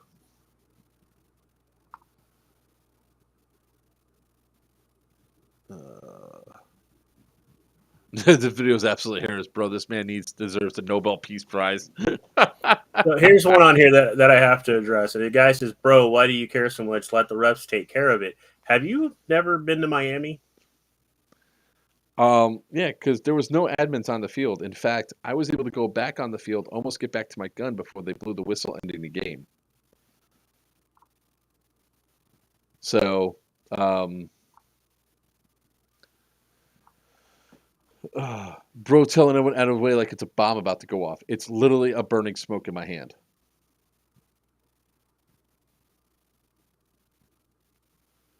Smoke making fun. Hazard law, like, bro, nobody's gonna choke on a single smoke in a huge dude. You've never been around a single smoke in a fucking warehouse, apparently.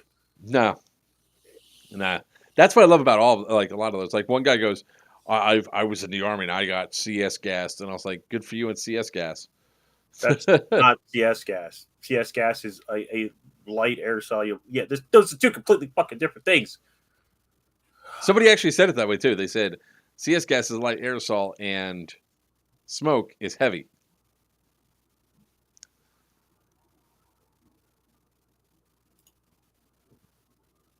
Bro's crying over smoke.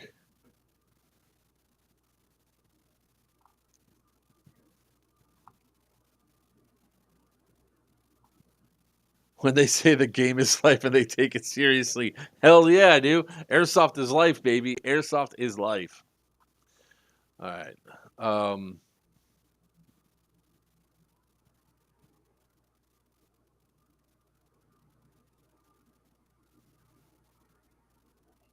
And I do like a lot of people that are asking questions. Why is it a problem? Like one guy goes, I said, because it's a breathing hazard and people with asthma can really trigger them. And they go, nobody who has asthma plays airsoft. And I was like, well, that's a damn lie. There's players all the time that play that have asthma. They just don't run nearly as fast or anything else. And they always have their inhaler on it. But smoke can cause an asthma attack as opposed to just, needing just a simple bump. They might actually need treatment. So calm down. Calm down, Captain America. Well, I get the same thing about strobing in our field. They're like, why? It's like, we have epileptic players. They're like, epileptics don't play airsoft. And like half the people in my field will raise their hand like, yo, like that's why they come there. It's like, oh.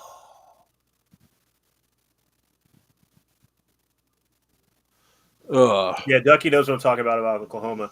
That game was hilarious because everybody that was usually lightweight BBs, there was just no point in shooting. Like you'd be running at each other outside and just wait and then go into a building to shoot at each other.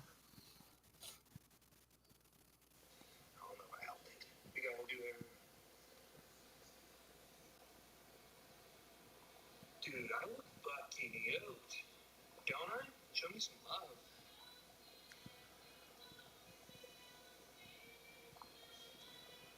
What's good from Rhode Island? I don't know where Rhode Island is. Somebody mentioned me. Hmm? Oh, that's fucking that's slick. That's slick. Some TikTok. I got to use that next time. Man thought he was playing Warzone. Evidently, they did. Real question: why don't you check the players, make sure they don't have anything dangerous? People can carry that stuff onto the field. As long as they just don't use it. Some people keep that stuff inside their kit. Like half the time, I carried a smoke grenade, like 2 smoke grenades on the field at MA for like 3 months once because they were just attached inside of the Kydex holder for it, and I just didn't think about it. It was just there. So, yeah.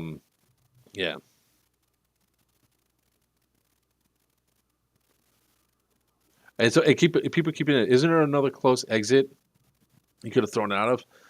So, in a situation like that, 9 times out of 10, you're not thinking about an exit that you may not, like an emergency exit that you might not have ever used before. You're only thinking about what's front and center in front of you, like where you know that the entrance, like where your an entrance and exit is, right? Which is to me the front of the field. Now there is an exit that's down there. I don't know if that exit is locked. I don't know if I could easily open it. I don't know if it's an emergency exit for people to get out the back door. Yeah, I know you have to go downstairs and all that. I wasn't thinking. I was thinking grab it and run, because if I would have went to the unknown exit and tried going down those stairs and doing it, all of a sudden that's locked. Now I got to run back up and across the field again. Not really worth it, to be honest.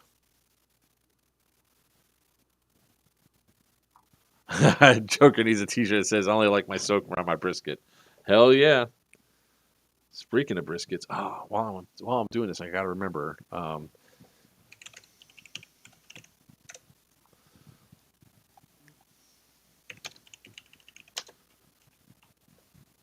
There we go. I need larger than a gallon Ziploc bags for the briskets.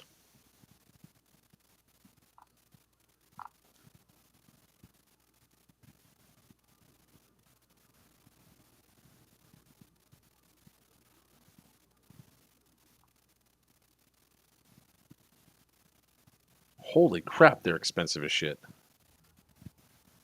It's all your fault, Sin.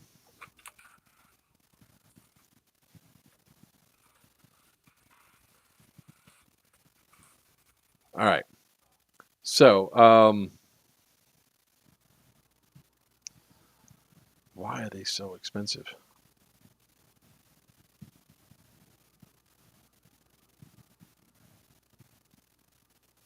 What's this?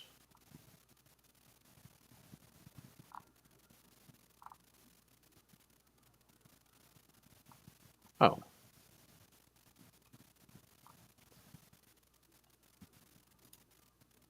There we go. All right. Add to cart. There we go. All right. You need a brisket lock. I know, right? Joby Smith. We can move on from the whole don't look at the comment section. Guy, let's be a road trip. Whoop, whoop. Joker, I'm sure you've answered this before, but what's your favorite replica? I get this question a lot. And I saw Virchew just all of a sudden get excited as well because this one is never an easy question to answer straightforward, right? Everybody thinks I'm dodging and all that. It depends on what I'm doing that day, right? It's the equivalent of somebody asking which one's your favorite child. Like exactly. Now Chris is close. Chris is really close. He says the PCC 9. The G36C. No, that is very much Virchew's favorite gun. So to answer the question, like I love my PCC 9s. I truly do. They really are a great gun. I love running them. I love running them as with their 9mm mags because I could double stack them inside of my mag wells and all that. And it's a very effective gun. It's a jack of all trades. You know, you can use it inside and outside. It's a 9mm mag well, so you can get a drum mag inside of it because it is considered an SMG class. I also love my Umbrella Armory Ocall, even though that's $1,000 more for just the name. I like the Indestructible that I have. And I like the ARP9. So it just really depends on what I'm doing that day. When it comes down to pistols, the Wolfsbane 1911, Wolfsbane 1911 is one I really love to use until Sin builds me something better. For shotguns, I love the Jagarm Scattergun SPX. I have that. I mean, even though that gun's a little front heavy, the way it racks, so smooth. And as long as you have a Gen 2 or higher that doesn't have an air leak, very effective gun. When it comes down to LMGs, I love my G&G CM16 that has been HPA'd because it's lightweight, can take it everywhere, and really do some damage, and 60 rounds a second. Favorite melee weapon, though, is my Twisted Tea can. Of course he's got it nearby. Of course I do. That's how he keeps the kids out of the office.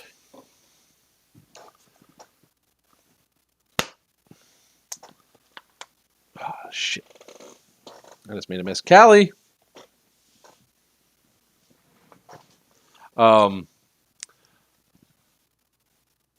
My favorite replica is the flat out my Matrix MG42 with a F1 in it. Nice. I dig it. Yes, Chris, as soon as my Black Orchid gets made properly to be I don't know what we're going to build it as yet, whether it's going to be a DSG or what. But yes, the Black Orchid's going to be my favorite gun. That's one of the ones that's on Papa's to build list. Well, Fuck you, Stu. I wasn't asked, but I'll chime in. Mine right now are a toss up between my MTW and my. Where is she? I don't know if it's going to show up. My Ares Striker was a Wolverine bolt in because HPA's life. Hold that for a second. I need to check something. Pistol wise, High Kappas is always, but my second favorite is going to be the Haters. I love the Haters. Can't lie.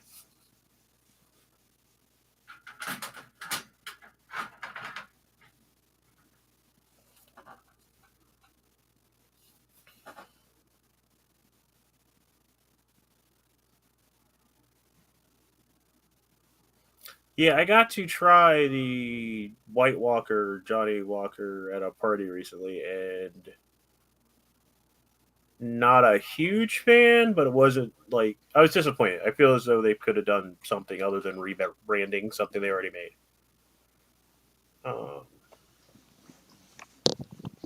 Get it mirrored? Get what mirrored?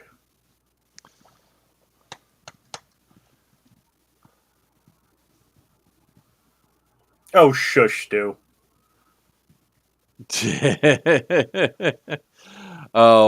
There's gonna be some good stuff inside that with what Gert's bringing us. You saw that AK-47 Brandy, Skull Pirate Sword. I'm getting gifts, man.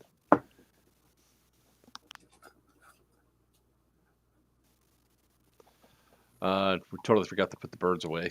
Don't want the dogs to go have themselves a bunch of duck dinners and chicken dinners and all that. Scroll up G36. All right, so now let's go ahead and turn the subject over to something that's even more fun.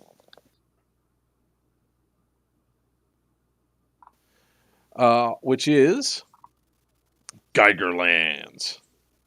I know you guys have been waiting for it, so we're going to go ahead and talk about it. I really do love my Tippmann blowback M4. Best air efficiency for a Daytona ever. Stu. What? Joby Simpson. I thought, though I really do love my Tippmann HPA blowback. No, I get it, but is it a Tippmann or is it a Daytona? Is there a Daytona inside of a Tippmann? Yeah, if so, how the hell did they pull that off? I don't know. I just work here. All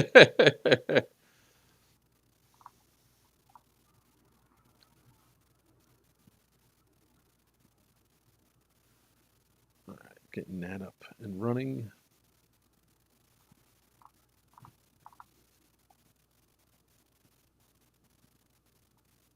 Oh shit. We got a couple of tickets sold. We're up to 7 tickets sold now. Sweet. Yeah, advertising came up.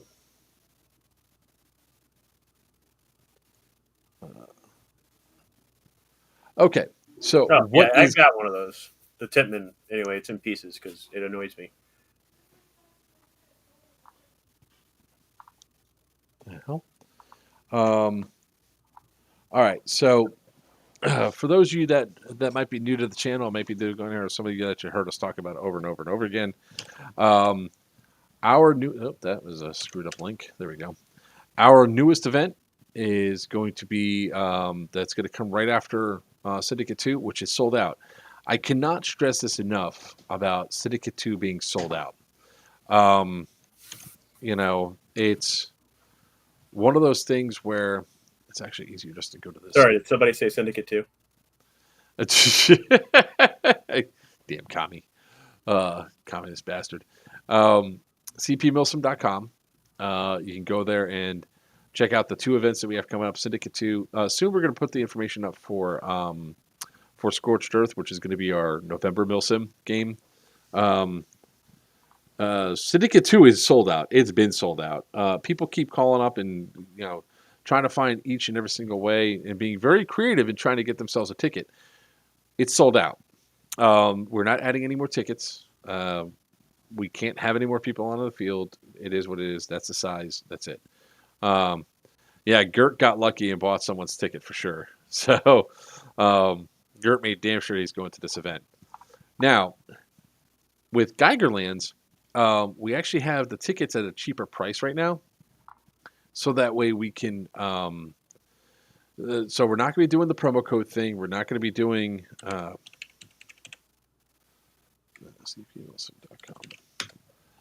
cpnilson.com. Yeah, see, he paid $150 for his ticket, so just need to find a JTF mission being sold. Good luck with that, Stu. But Stu, reach out to me after the stream, and I'll go over to what the protocol is going to be for JTF missions, because it's going to be a little bit different for that. In case somebody doesn't show up, there's an actual wait list for people. That's the only one that has a wait list because of the stuff that's there. But when it comes down to Geigerlands, the tickets are $115, and then they're going to go up to $125 after June 6th. Obviously, we don't want to wait till June 6th. We want to get all the tickets sold out way before then, because the more tickets that sells gives us a better option, a better idea of how many people are going to be there, the more cool stuff that we can bring to you guys. So if you guys get your tickets now, it actually helps us out. And for the first, I think it's 25 people, there's a little bit something extra that you guys are going to be getting for doing that. So I would definitely buy your tickets as soon as possible, get that extra little perk. And there's all sorts of cool stuff that's going to happen. We're going to talk a lot more about Syndicate 2 specific rules. I'm actually going to film a video tomorrow showing how to take a prisoner for Syndicate. But we're also going to talk more about the band one of the bands are going to be there. I think one of the members is going to be on, right? Yeah, that's the plan. Bulldog is not coming to Geigerlands, as far as I'm aware. That really isn't his cup of tea. Geigerlands is more of a wasteland airsoft role-playing game. I hate to say it as LARP, because it really is a LARP. There is going to be airsoft involved. There's going to be limited ammo. Everybody can come onto the field with 3 full mags of mid-caps or 1 high-cap mag. If you have the smaller capacity magazines, talk to us. We'll tell you how many you can do beforehand. The cool thing is that this game is almost nonstop, meaning that gates are going to open, and the gates are going to open in the first safety brief is going to be roughly at 1:30. So by 2 o'clock, if you're all checked in, you have your guns croned, and you're good to go, you can walk on the field. As soon as you walk on the field, you're walking through the signs that say, "Welcome to Geigerlands." And after you pass "Welcome to Geigerlands," you're now in the game.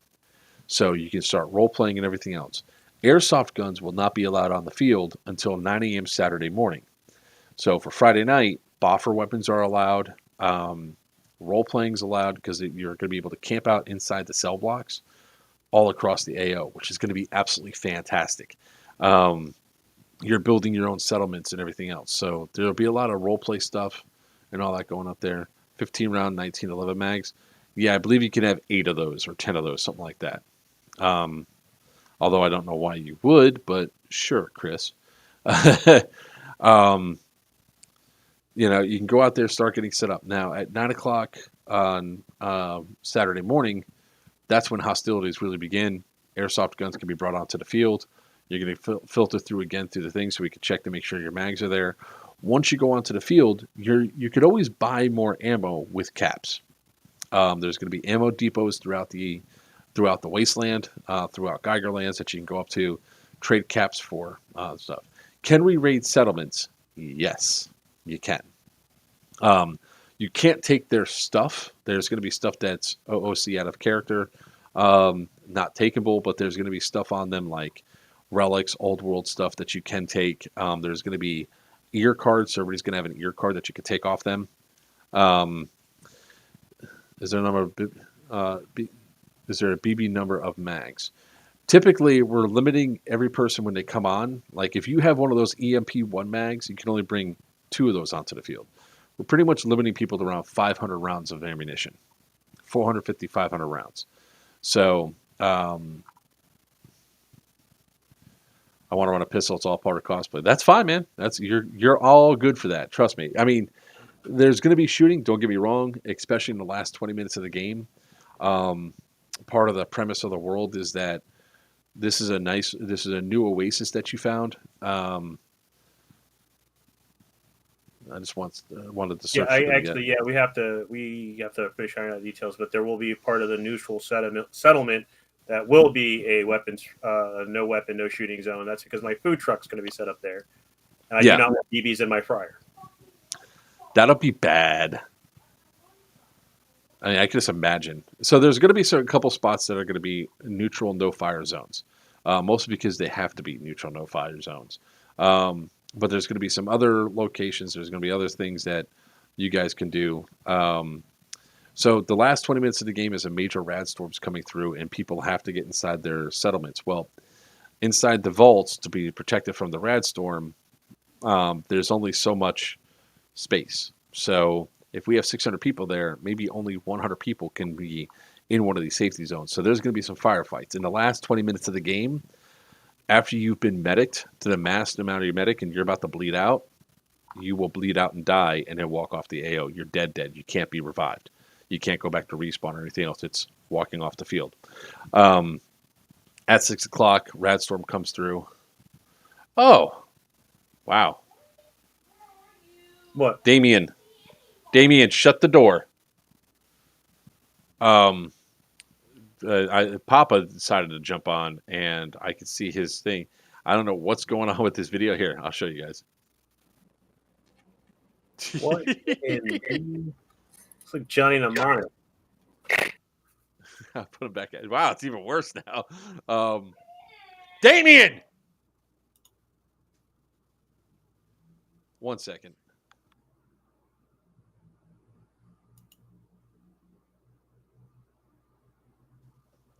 Sorry about that. His yelling and screaming is unacceptable at this time of night. Let's see. Did that work? Nope. What the hell did he do to his camera? It's definitely a glitch in the Matrix. So, but again, at 6 o'clock, everybody dies, or those that are safe inside the vaults go through. At 6 o'clock, everybody brings their guns off the AO. Everything that could fire a projectile has to come off the AO, period. Because at 7 o'clock, iPro comes off, and there's more roleplay that happens until 9 o'clock Sunday morning. So there will be nothing that could fire a projectile on the field. So it's time for you guys to take off the iPro, have fun, and go down there.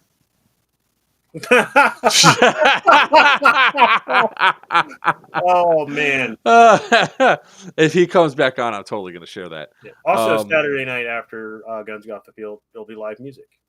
Yeah, we're going to talk about that. There's going to be two bands that are playing. Two ska bands are going to be playing inside of Building E, Echo. That's going to be turned into a wasteland. It's going to be turned into a wasteland. What you call it? Nightclub. So Thank you, Vegas. Yeah, that'll be a lot of fun. And the cool thing about this is that with Geigerlands, you don't have to worry about the only requirements for like your outfit is you want to be more post-apocalyptic. It's not the time to go out there and wear out your Gucci cry. In fact, we're not encouraging anybody to wear any sort of military, like fresh new military gear. Now, if you have like your plate carrier and your helmet, but your clothing's all scrapped up and everything else, that's cool. But like if you're coming out there expecting to play a Milsim game, that's not going to be the case. There's going to be a lot less shooting than what you're used to. Yeah, so after the Rad Storm, everybody has to bring their guns off the field. Once we confirm that the AO is safe with no airsoft guns being on the field, at that point, we're going to open it back up for people to go on. What about a general's outfit?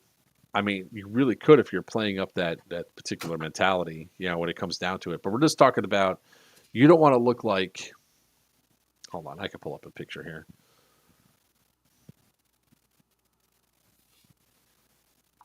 At least I thought I could quickly.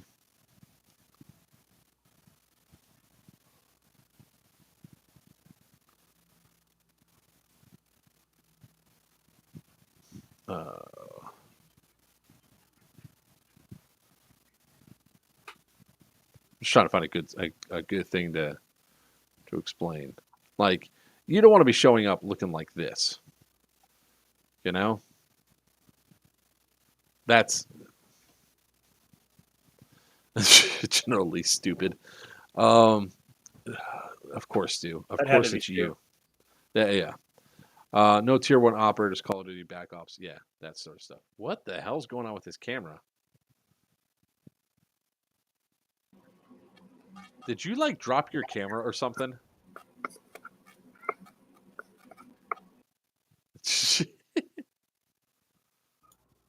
Is full auto allowed in pistol? It's going to follow our standard rules when it goes down through it. So, no full auto in buildings, stuff like that. Yeah, I was thinking more Gaddafi. Jesus Christ. So, think stuff like that. You really don't want to be going full auto in this game because you really want to go around and conserve ammo. There's stuff that you could definitely loot off of people and everything else, sort of like our syndicate games, syndicate lines, and all that. So that's fun and fair with all that stuff as well. They can't let us speak the truth.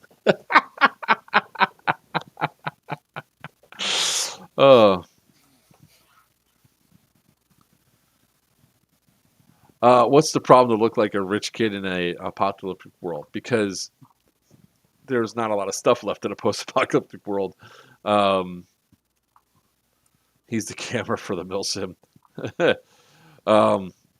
So I'm really looking forward to this event. I'm looking forward for Geigerlands because I think it's going to be something extremely unique that not a lot of people are going to be used to, and I think it's going to be something that all of y'all are really going to enjoy. What do you think, Sin? I think it's going to be a blast. I think it's going to be a refreshing twist to the standard, two teams shooting at each other, green versus brown. I think you're going to actually make a lot of new friendships in several communities through this event, and some of you may find it's a play style that you didn't know you would like. I said it before in another stream that when I went out to Wasteland 12, I didn't think I was going to like it, but I was convinced to go there by Tiny and by Christian Toucan. I was like, all right, I'll try it once. I'll try a different game mode once, see if I like it. Exactly, Chris. Doing it for the cosplay and the role play. That's half of what it's there. I mean, I really want Boxman to come up. In case you guys haven't seen Boxman, he looks like. I'm waiting to see the people that do the beer box and the soda box armor show up. You know what I'm talking about? The guys that do the full cosplay made out of Bud Light boxes. Yeah. That's Boxman. And Boxman is awesome. I wonder if I could find Christian's video on TikTok that he has for Boxman.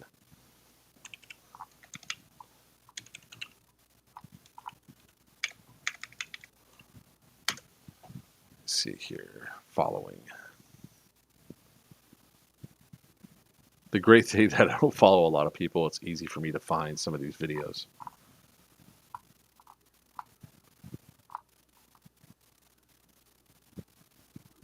Can we get some kind of better deal? But if I can get this resolved. All right, yeah. Here we go.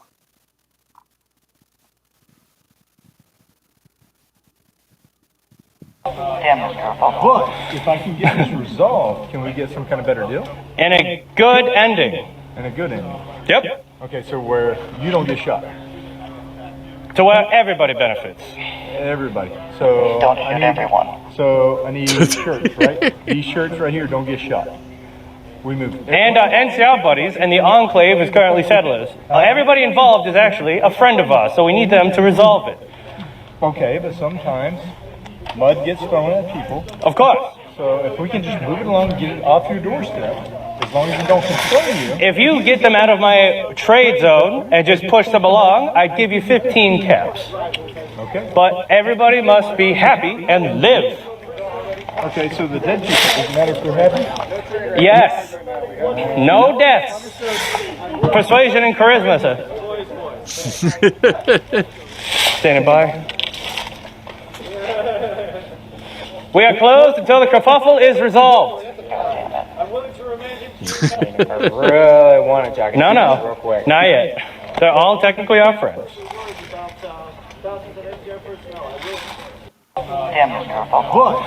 Everybody's happy with it. 15. If you get Captain Wallace to confirm, I will pay you out. Captain Wallace. Everybody's happy with it. Everybody's happy. You're getting paid out, sir.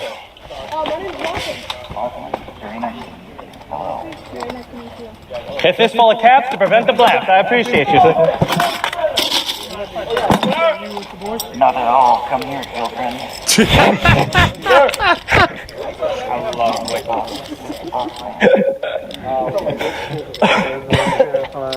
That's like just some. That's just like some examples of it, right? So, not at all. Come here, children. Joby Smith, I love the idea of Geigerlands, but I don't have anything to put together for a good cosplay. That's where you're wrong. I mean, you can go to thrift stores and buy some of the most randomest shit and put it together, and just come out and play. This is like a game. Oh, look at that! Here he is, ladies and gentlemen. The man, the myth, the legend of the shortest stature but biggest heart, Greg Paparisi from Dead End Outfitters. Oh, that was fun. Sorry, Well, guys. your audio is still shit. And I thought I got it. What happened? I don't know. What do I care? I don't know. I'm dead inside anyway. That's how they go. You're still sounding a little. You're sounding a lot like Boxman right now. Even like that. Oh yeah. Let me see. How about now? Any better? No better at all. Can't even hear me. No, it's still. Sound like you're But we- gargling marbles underwater. Let's see. But we know why you're having so much problems. Good. Yeah, you found a cure for dwarfism, and the government's trying to keep him from sharing it with the world. That's not Papa. It's a robot. Sick Alexa voice. Dude, chat is on fire. I know, right? They're taking over his voice now. Can't hear you at Can't all. hear you. Yeah. But your image is clear though. Whatever. No, Yeah. there it goes again. Sick Alexa voice. What? Nothing, dude.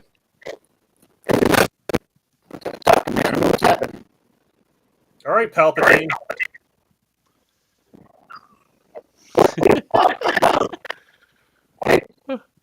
What the hell did you do to your computer?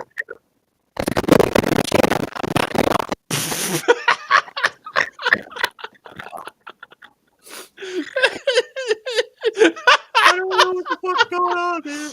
Oh, it's all it is. Don't fall for it. It's a robot. Need to test my gas mask, see if it can hold up. What's the FPS? Best thing would be best to ensure a good test.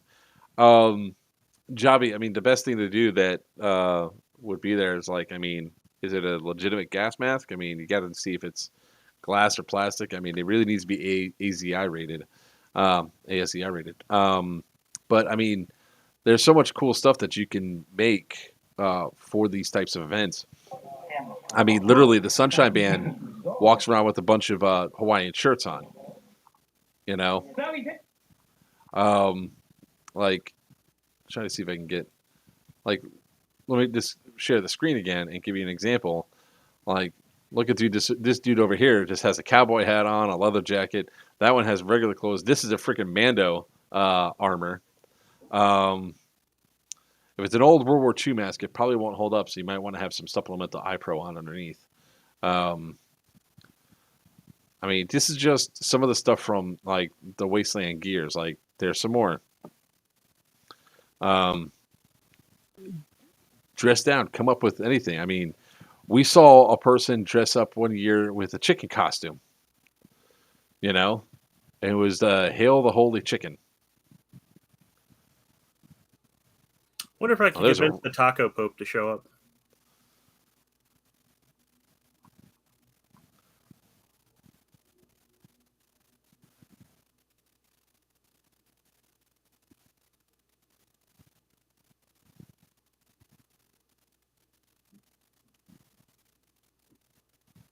Like, that's how the Sunshine Band dresses. So just a couple of made some armor for some license plate armor, if you would. Oh, that was funny. That was when we were at the other place. So tell me who's McChicken McCain. No, it was. I think I have it on. I think I have it on my M9 video. gas mask. Don't ask me about that. I really don't.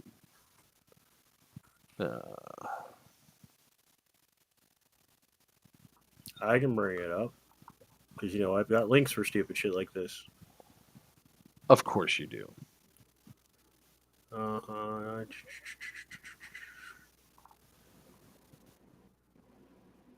Take two. We keep trying. Oh, there we go. Everybody, the man, the myth, the legend, who is extremely blue, the man with the shortest stature but biggest heart, Greg Paparizzi from Dead End Outfitters. Like How you doing, Papa? You really look like somebody CGI'd you into your office. Let me see. It's because you have no front light on. Something's very blue shining at you. Let's see. Better? Yeah, there you go.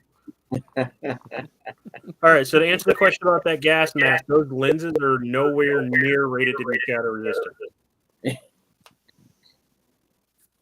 I was trying to watch a little bit of the stream as I was trying to figure it out. I saw something about glass mask, but those are probably just straight glass and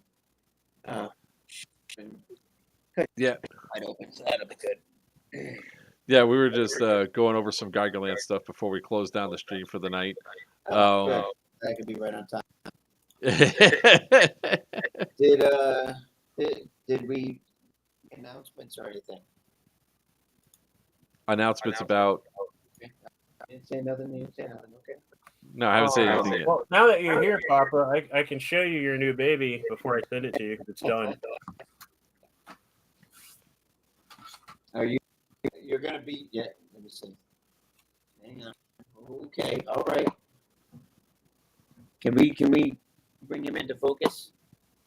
Sure. Hold on a second. I'm gonna kill the background so it's actually all in there. 1 second. Oh, shit. Okay. I'm missing half of it. All right, there we go. Is that grip tape or stippling? What is that? That's grip tape. Nice cut. Did you laser cut it? Yep. Shit. That's not even the for the trigger pull.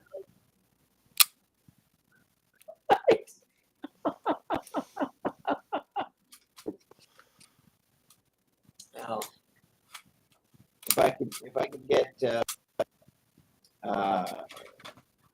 particular HPA to get on their game and send me what they're supposed to send me, there'd be surprise.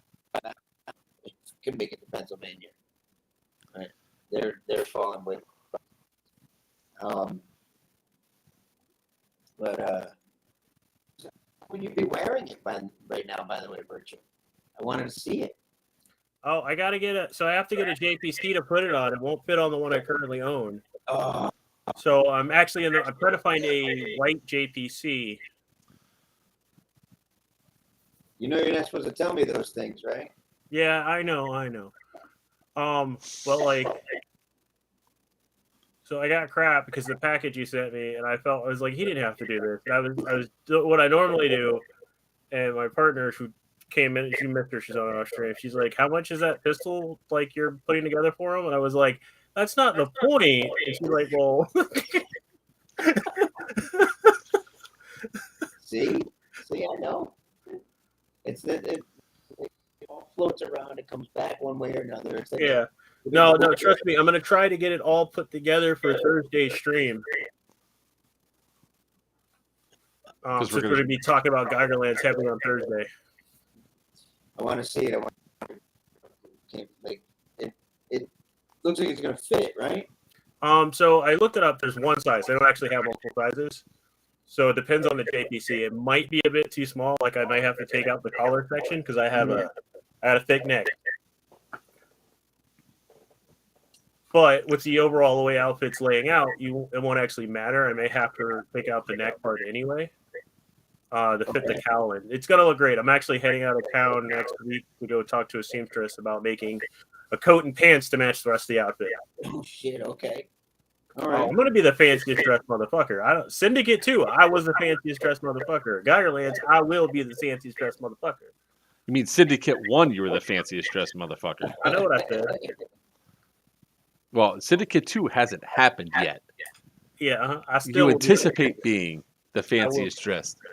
I gotta be pretty because pimping ain't easy. So Chris said, so you're gonna tell him or I don't know what Chris is talking about because I don't think Chris realizes that you're not going to Geigerlands. oh yeah, no, I'm not. Tell But him Chris is what? going to Geigerlands. About you giving Bulldog a lap dance? Getting a lap dance from Bulldog. Mm. I want to play as somebody with no trigger control, always full auto, running out of ammo, and exchanging happy ending for more ammo. Allowed? Sure. Look, sure, Gert. It's limited ammo, man. I'm just saying, you could go spray and pray, go hammer on the trigger, and then when you have no ammo and you're hiding behind your friends, it's on you.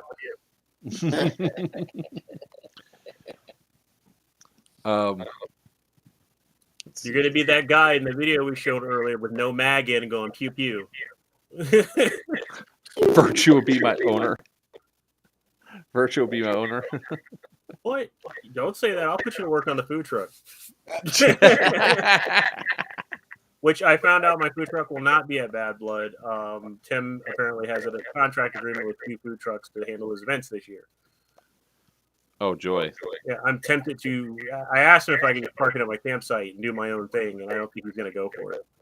No, because he knows what's going to happen from there. Yeah, because I'll have cheap food that won't run out. I actually had a visitor in the shop today, by the way. I got in the workshop, and Bulldog goes, "Hey, could you come downstairs for a second, Pop? Someone down there I want you to see." Like, yeah, okay, no problem. Come down. I figured it was a member or something like that. He had to pick his dog up earlier, so maybe he brought his other dog. Something. There, standing in my shop, Sam Asadi. Oh, really? Like the last person I expected to see anywhere at all. And I'm like, what? What's up, man? He's like, hey, how's it going? He's actually in town on vacation. And he came by and he had a hold of Bulldog. He told Bulldog he was in Fort Myers. I was like, well, come by the shop. Nice. Like, all right, then. There's that. Hung out for a little while. I mean, bonus. So you definitely missed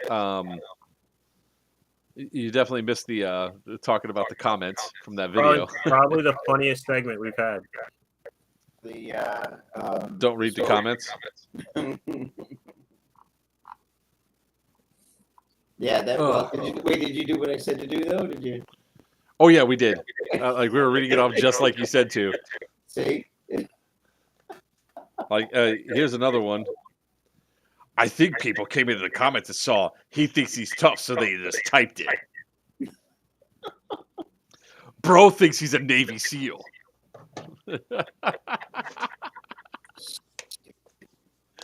Well, I made it in for Joker nap time, but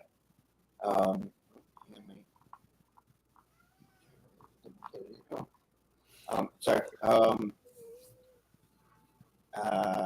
There is BFC stuff come out. I don't know, Sin, if you saw that or not. The what? A whole bunch of new BFC stuff that BFC released. Your audio is going down now. You talk the VFC product launch? Yeah, they got a whole new, all new lineup. Your audio is going garbled again. And the echo's coming through pretty heavily from us now.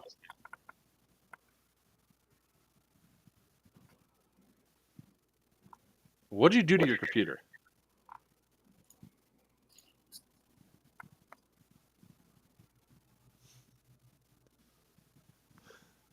Holding, please wait. Processing. Well, we're not hearing ourselves now. That's good.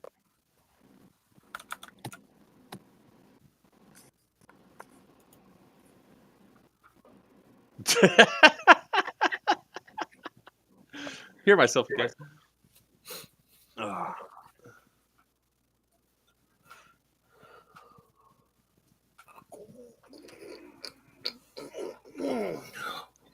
Now, Yeah, I Oh, can hear better. you. Yeah, that's better now. I imagine if I talk low, maybe it won't get it. Did you get a new mic or something? Or is it you're using your webcam mic? I rebuilt and use the same old mic. I mean, you got to understand the camera I'm using.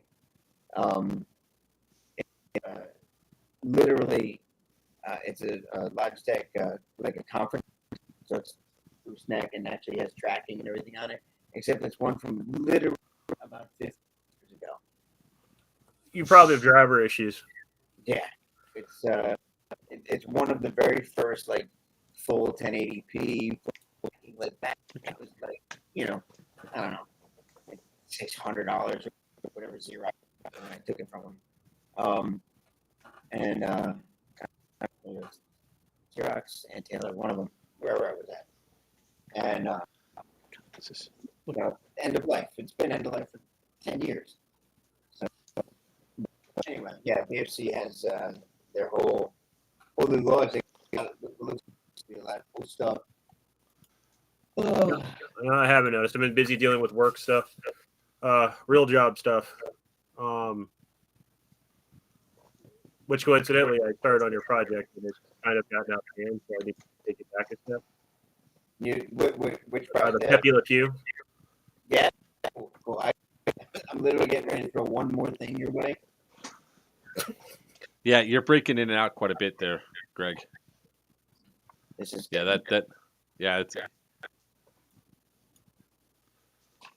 so it's kind of hard to understand what you're saying. Just one more minute. Hold that thought.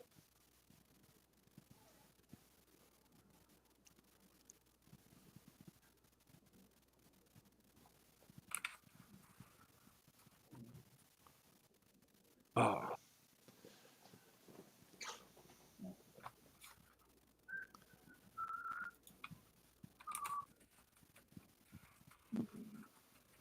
While he does that, it's going to be more reading of the comments.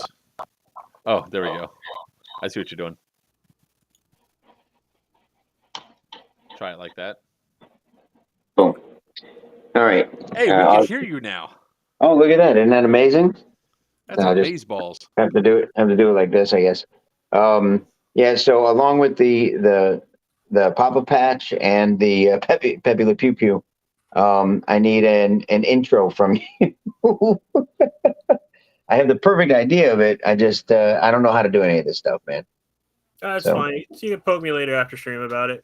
And I'm trying to get this stuff done, but I have to fit it in between work and. No rush on it at all. I got. I mean, he's no longer turning into a Smurf. Oh God. At least I can read the comments over on the computer that does still sort of work. Yeah, that's a different thing, Smurf. I'm still doing the Papa Smurf thing separately. It's just. Wait, let me see. Can I show it? That's. Oh God! It's the War of the Worlds camera. I haven't seen one of those forever. Yeah, see that? That's the camera I'm using there. So,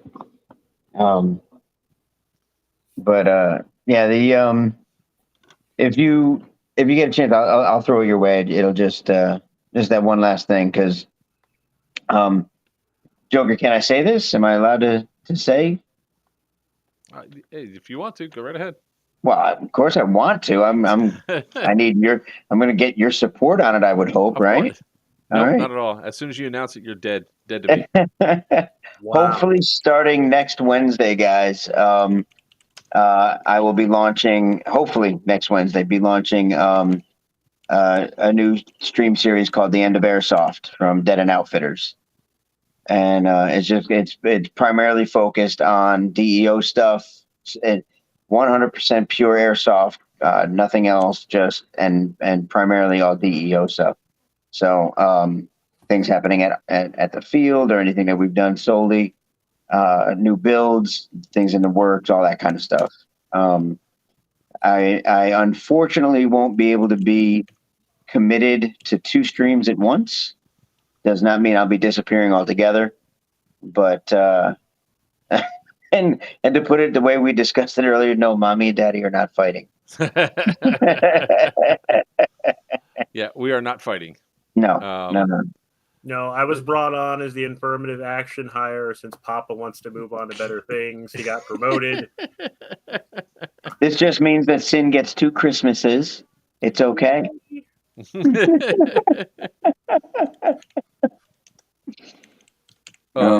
Yeah, it was. I mean, Joker, I talked years ago about doing it the end of Airsoft and trying to find a way to work that in, and it's at the point now trying to piece that all together.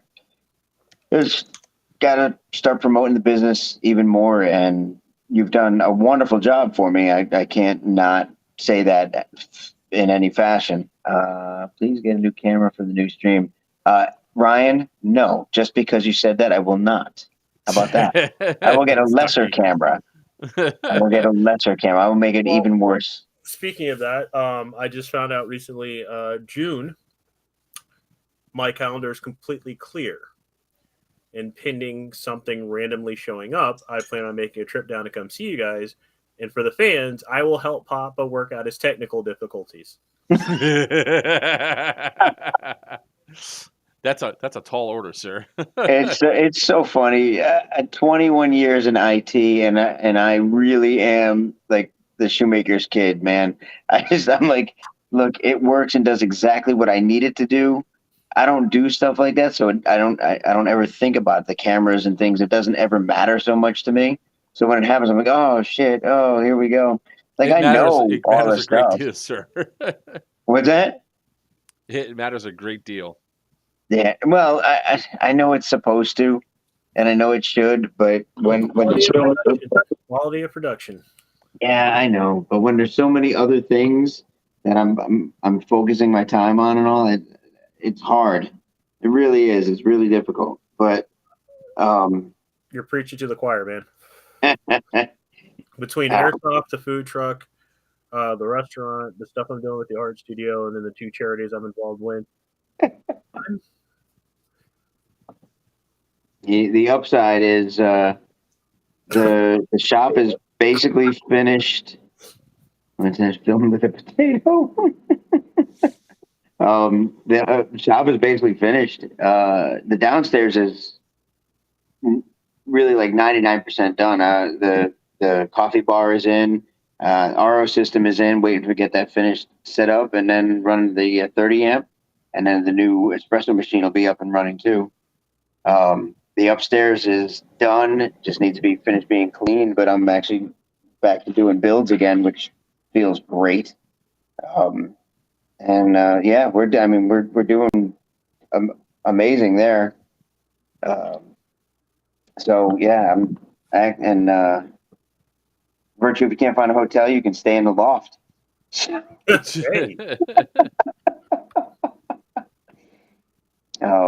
But yeah, it's been a long road, and things have gotten. It's been a fantastic year. All of this has been fantastic. I wouldn't change any of it. And yes, I'll get a new camera. I'll even get a little halo light. Right? We figured out. Did we talk about this last time? We figured out what the problem was with those lines that were in my camera. It's your fluorescent lights above. Well, they're not fluorescent; they're LED, but they're all LED. That's the thing. It's so much that the high hertz rate was causing that, and probably causing because of the camera I was using. So yeah, I'm admitting to it. I called that shit. I was like, it's your lighting.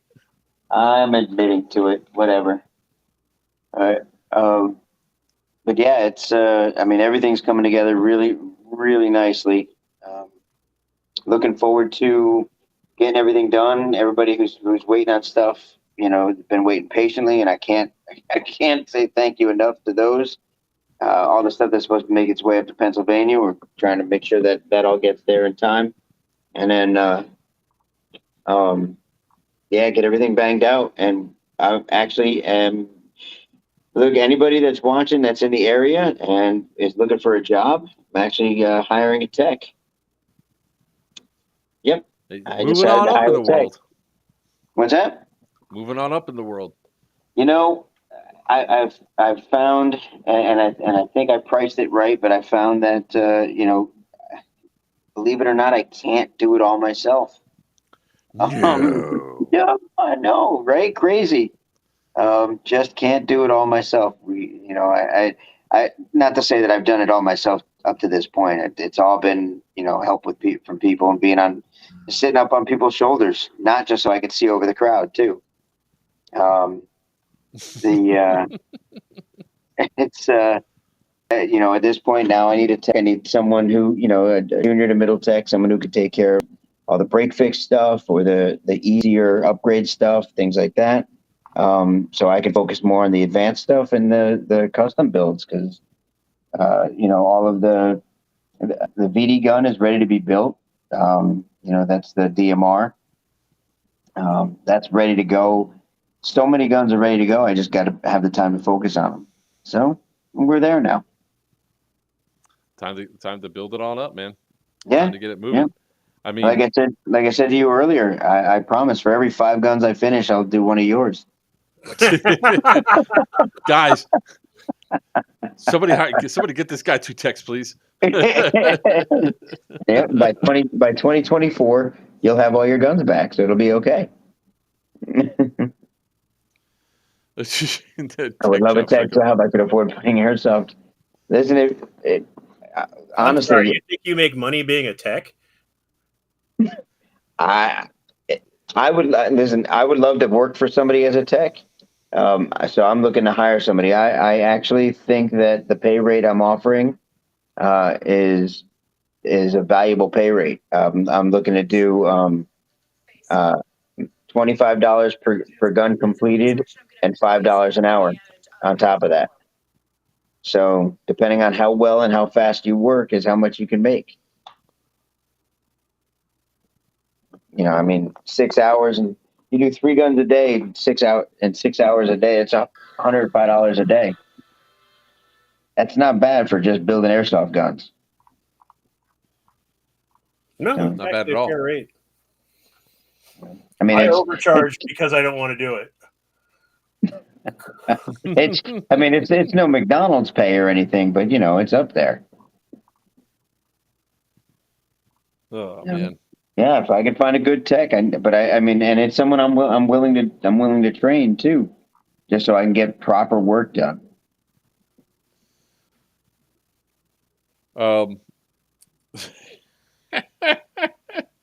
Sorry, more comments have come in. No. It really is funny. Like you missed the entire segment of there, Papa, because it was just funny as hell. My God, bro, the Karens of airsoft. There's sure people that were like, I don't understand why it's a problem. It's just smoke. Nah, if I ever go to airsoft, terrified for the American educational system right now. Oh yeah, no, because I love having at least half my lung capacity filled with sulfur. That's always a good one. I like that. Nah, if I ever go to do airsoft, I know I'm going to end up rocking somebody's shit. That's a good one. I like that. Do airsoft players even enjoy playing airsoft? It's a bunch of 19-plus people that cry for every single thing. That's really a comment? That's really a comment. Oh, yeah, there's a couple of those. Oh, that's good. I like that one. All right, we got 10 minutes left. Do we want to jump into tech time real quick? If anybody's got any questions, did anybody pop any questions in earlier? Oh, yeah, there was a question about Miami Airsoft, about Palm Beach Airsoft, and why, if they think it was going to open up. And my thing is, I honestly think it's going to open up this summertime because I haven't seen half the staff in like 3 months. So I think they're really starting to like rock out the next level, so that way they can get it done. So they can, because they're now going to have to man 2 locations. So I really do think that Palm Beach Airsoft will be open sometime in the summertime. Chris, no, I don't believe it is. And not well. It depends on what combat machine you're. Combat machines is a generic term. There's different levels of combat machine. The CM16 Raider is different than like an SRS, although an SRS is still considered a combat machine. Yeah, most of them, the ARP9 isn't compatible because it has a slightly modified, stylized upper in the back end of the receiver, so they don't slot in together right. Technically, you could get creative with the Dremel. I wouldn't recommend it. You can get creative with a hammer too. All right, Captain Caveman. Yeah, right. Captain Caveman. Sorry, Yikes. continue. No, that's it. I was just answering Chris's question. He asked about the ARP9 number. No, I don't believe so. And I mean, you can try it, but they already have trouble with some M4 hop-ups as it is. So I would imagine it would just cause you even more problems trying to piece that together.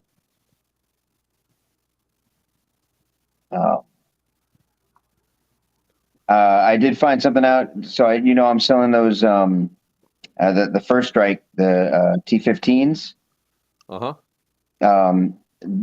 So when you crank them up to as high as they'll go, and actually it doesn't appear that they go much past 2.2 joules. But when you crank it,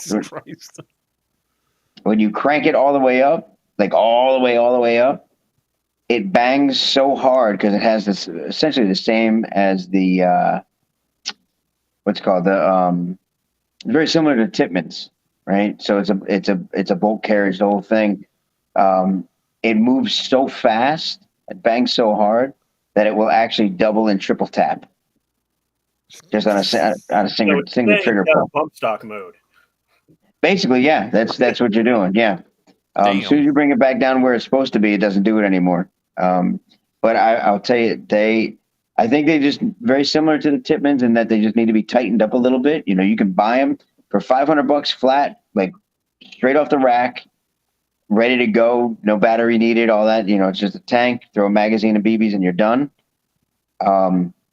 Dude, really, all you need on it is they even have an on-off system for their hop-up. So you can actually turn the hop-up off or on. So when you're going to chrono, that's how you keep people from cheating. Just turn it off, and now it's full blow through the bore. Then you can turn it back on. But in the middle of that, when you turn it on, then there's a smaller screw that you tighten, and it's a TDC. It's how you adjust your hop-up. So I do want to talk about that for a second because I saw an interesting argument the other day that actually makes a hell of a lot of sense when it comes down to chronoing. Okay. There's so many places that turn off the chronos and everything else like that, and the gun no longer fires as the player intends to shoot with. So it's kind of an interesting subject when they were talking about it that all these places make a big point of turning off hop up and all that to see if it passes chrono, but it's almost as if the point could be made that it should be able to pass chrono as the gun's intending to fire because it's going to get almost reset back to the point anyway of where it should be at. So technically yes, but in absolute circumstances no. Because once you take off the hop up, that is the most that gun's going to be able to do. Versus once you dial in the hop up, it can only go down from there. Turning on hop up's not going to make your FPS go up. Right. If you want to take each. Okay, I'm sorry, Virchew. That's you're done. It's basically testing it at 0 when you remove the hop up. Yeah. I get that point, but I also like the argument that was made in regards to testing it as it's being played as opposed to, and it's not to get hot guns passed through. It's for one to see what somebody's actually going to be shooting at and what somebody's actually going to be hitting at. Because I have yet to see somebody or even heard of somebody saying, you know what, fuck you, let me turn my hop up off and then spray you. Well, so in order to do that, though, here's the problem. In order to do that, you have to have each person come up, and you have to have about 150 foot, at least 150 foot in front of where your chrono is, so that you can shoot and see that that BB travels straight for a certain amount of time and then drops off gradually. Otherwise, you've got people who will crank their hop ups all the way down, and if that were the case, the BB would shoot like almost immediately would go straight up. That's how you're testing that. But that's actually that point also was made just about that too. Mhm. About making sure that when you're testing for the chrono and when you're testing, to make sure the BB's actually flying straight and not going everywhere, so people don't do just that. But it was just like an interesting argument to be said about, when it goes down to chrono where the gun's actually going to be at, because the gun's set and good to go right at where they're supposed to, where they want to be at, and yeah. That's you can game that system. That was the problem, because literally I can take my MTW, crank up the hop up so that it passes chrono at a reasonable point, and then turn off my hop up. My MTW 0 hop still is a fucking laser beam, but my FPS has now gone up from what I chronoed it in by dialing off my hop. Right. So if I come in at the limit with my hop up on, with that gun, I'm not going to do this, but with my gun, my hop up on, if I come in at the limit and I leave chrono and I take off my hop, I am now over the limit. Yeah. Well, and then the counterpoint to that is like, well, that's why there's spot checks. Again, spot checks are meant to be a secondary precaution, not a primary precaution. I know. I'm aware. It was just an interesting argument that people went through. It's like, I mean, I'm not changing our things that we're doing for chrono and all that. It was just an interesting point that was made about, chrono and everything else that went through. It was also it also came about because of an idiot inside that same forum posted a picture of his three mags, and I'm sure it was a joke, but he goes, "Here, my mags all ready to go, metal, white, and tracer." Okay, firstly, he's firing metal out of an actual airsoft gun. He's just that all of his internals. That's why I think it was a joke, that he was just doing it to try to be funny and all that. But yeah, that's where the whole conversation started. Well, it'll pass chrono and all that other stupid shit, So I mean, there's so many ways to cheat and things like that, and the focus shouldn't be on how to cheat and how to catch cheaters. It should be how just to play the game without cheating, how to play the game with integrity. Mm-hmm. So, and I agree with that 100%. Hey, Gert, by the way, it's not $5 an hour that I'm offering. It's $5 plus $25 for every gun completed. So it does actually balance out to legal limits. It's the same as charging servers. Servers getting $4.50 an hour plus their tips. So it still does balance out. Yeah, and I like that. I like, here at the company, we pay off a percentage based off of based off of profit after expenses are paid, because I strongly believe in paying people for the work they do and not the potential of the work they could be doing. Like, yeah, I mean, if I got somebody coming in the shop and they're sitting there, if they happen to be there for 6 or 7 hours and we've only got a couple of builds to do, I would still want them to get something. But also at the same time, I'm not going to have somebody sit there work on one build all day. They're not making the money that they should be making. That's not the person I want there anyhow. If you're not busting your butt like I would do, or the Bulldog, if you listen to Bulldog talk, he says we, us, all this kind of stuff. At the same time, he still calls me boss, but he has a sense of ownership because I want him to feel that kind of passion about the shop. Anybody that comes in that's going to work there, Virchew, I know you feel like this, Joker. I'm sure you feel the same way. If I'm going to have somebody there, they're going to be wearing my name, I want them to have the same passion I have. Yeah. No. Sorry, Stu. The CXP32. Are you talking about the M17 and the M18? As of now, there are no aftermarket or upgrade parts for either platform. Yeah. Until those come available, there's not really a build you can do with those pistols. Papa, can you get an empty ARP9 upper? The bracket for the upper is broken. Good luck. Yeah.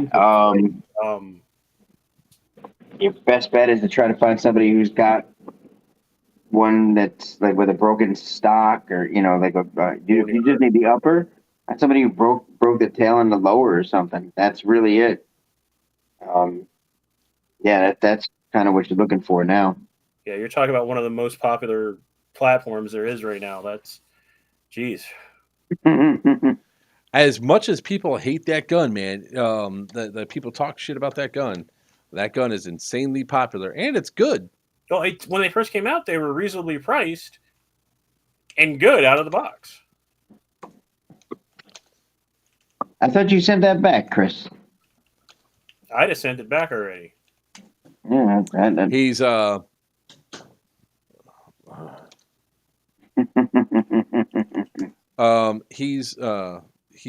he's fighting eBay on it. Oh, I thought they agreed. Ooh. Yeah.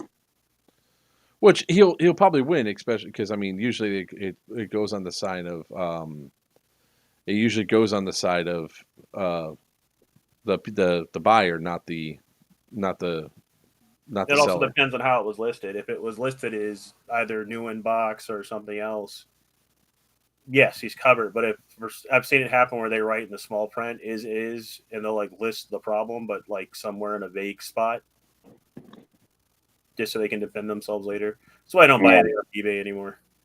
No, it's not worth it. Any other tech question, guys? It's coming. We're 2 minutes over right now. No, I haven't seen the VFC lineup. I'm looking forward to it. Jonathan Higgs did a review on all of it. I'm gonna go ahead and watch what he said about it too, because there's a lot of stuff in there, and I wanted to take a look and see, because I might have to start carrying some of that.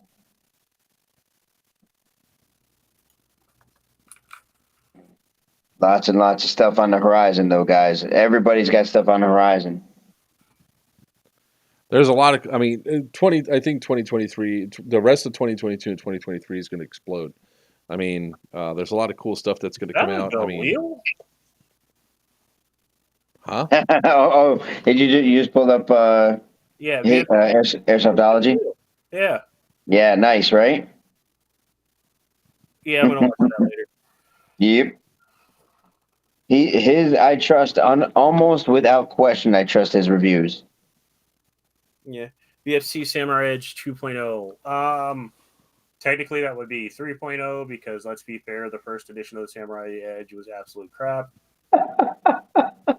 It should have been. You don't say. Should have been called an alpha test.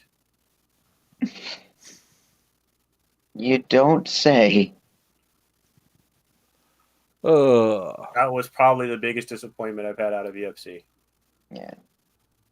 Oh, it can't be 100%. It's funny. We had a conversation earlier today. Somebody was talking to me, and I never say any one particular company is bad over or good 100% or bad 100%. Anybody that knows me knows I'm not a huge Crytek fan, but if you are looking for a Chris Vector or you're looking for a P90, one, there's for the Vector, there's nowhere else you can go, and two, for the P90, there's nowhere else you should go. They make, my opinion, they make the better P90 out of anything else out there because they built it from scratch. VFC does a phenomenal job on most of what they do, but they're not perfect every time. They've blown it quite a few times. Yeah, every time they've tried to get innovative, it the first attempt.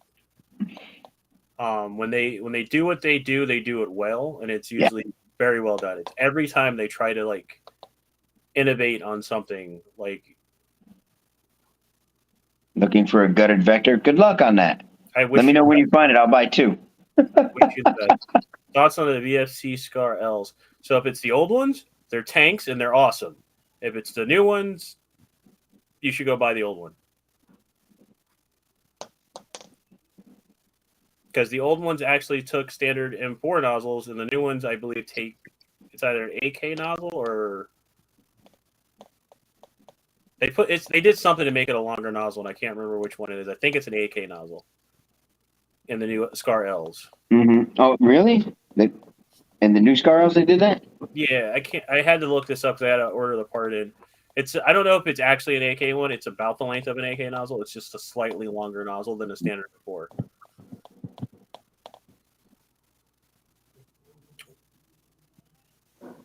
Nice. You should have left it gutted.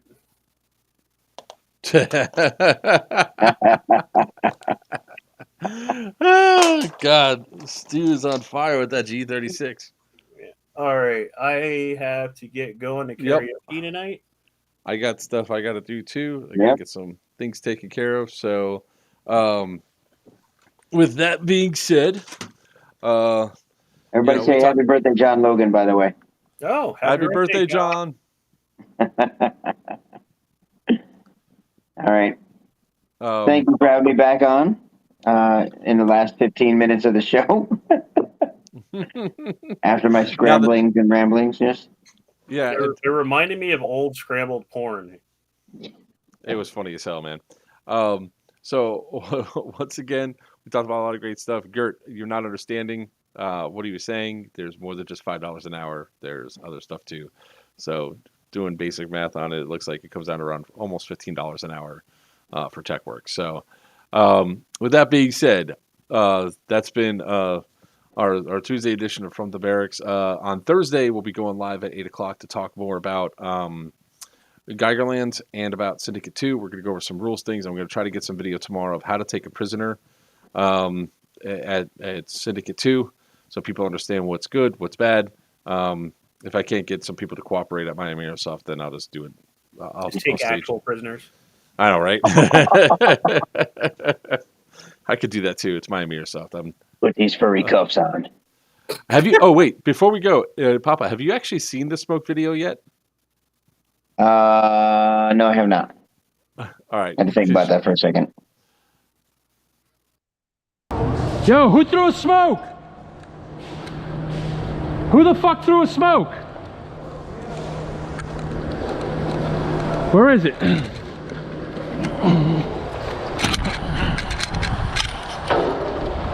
Move, move. Move.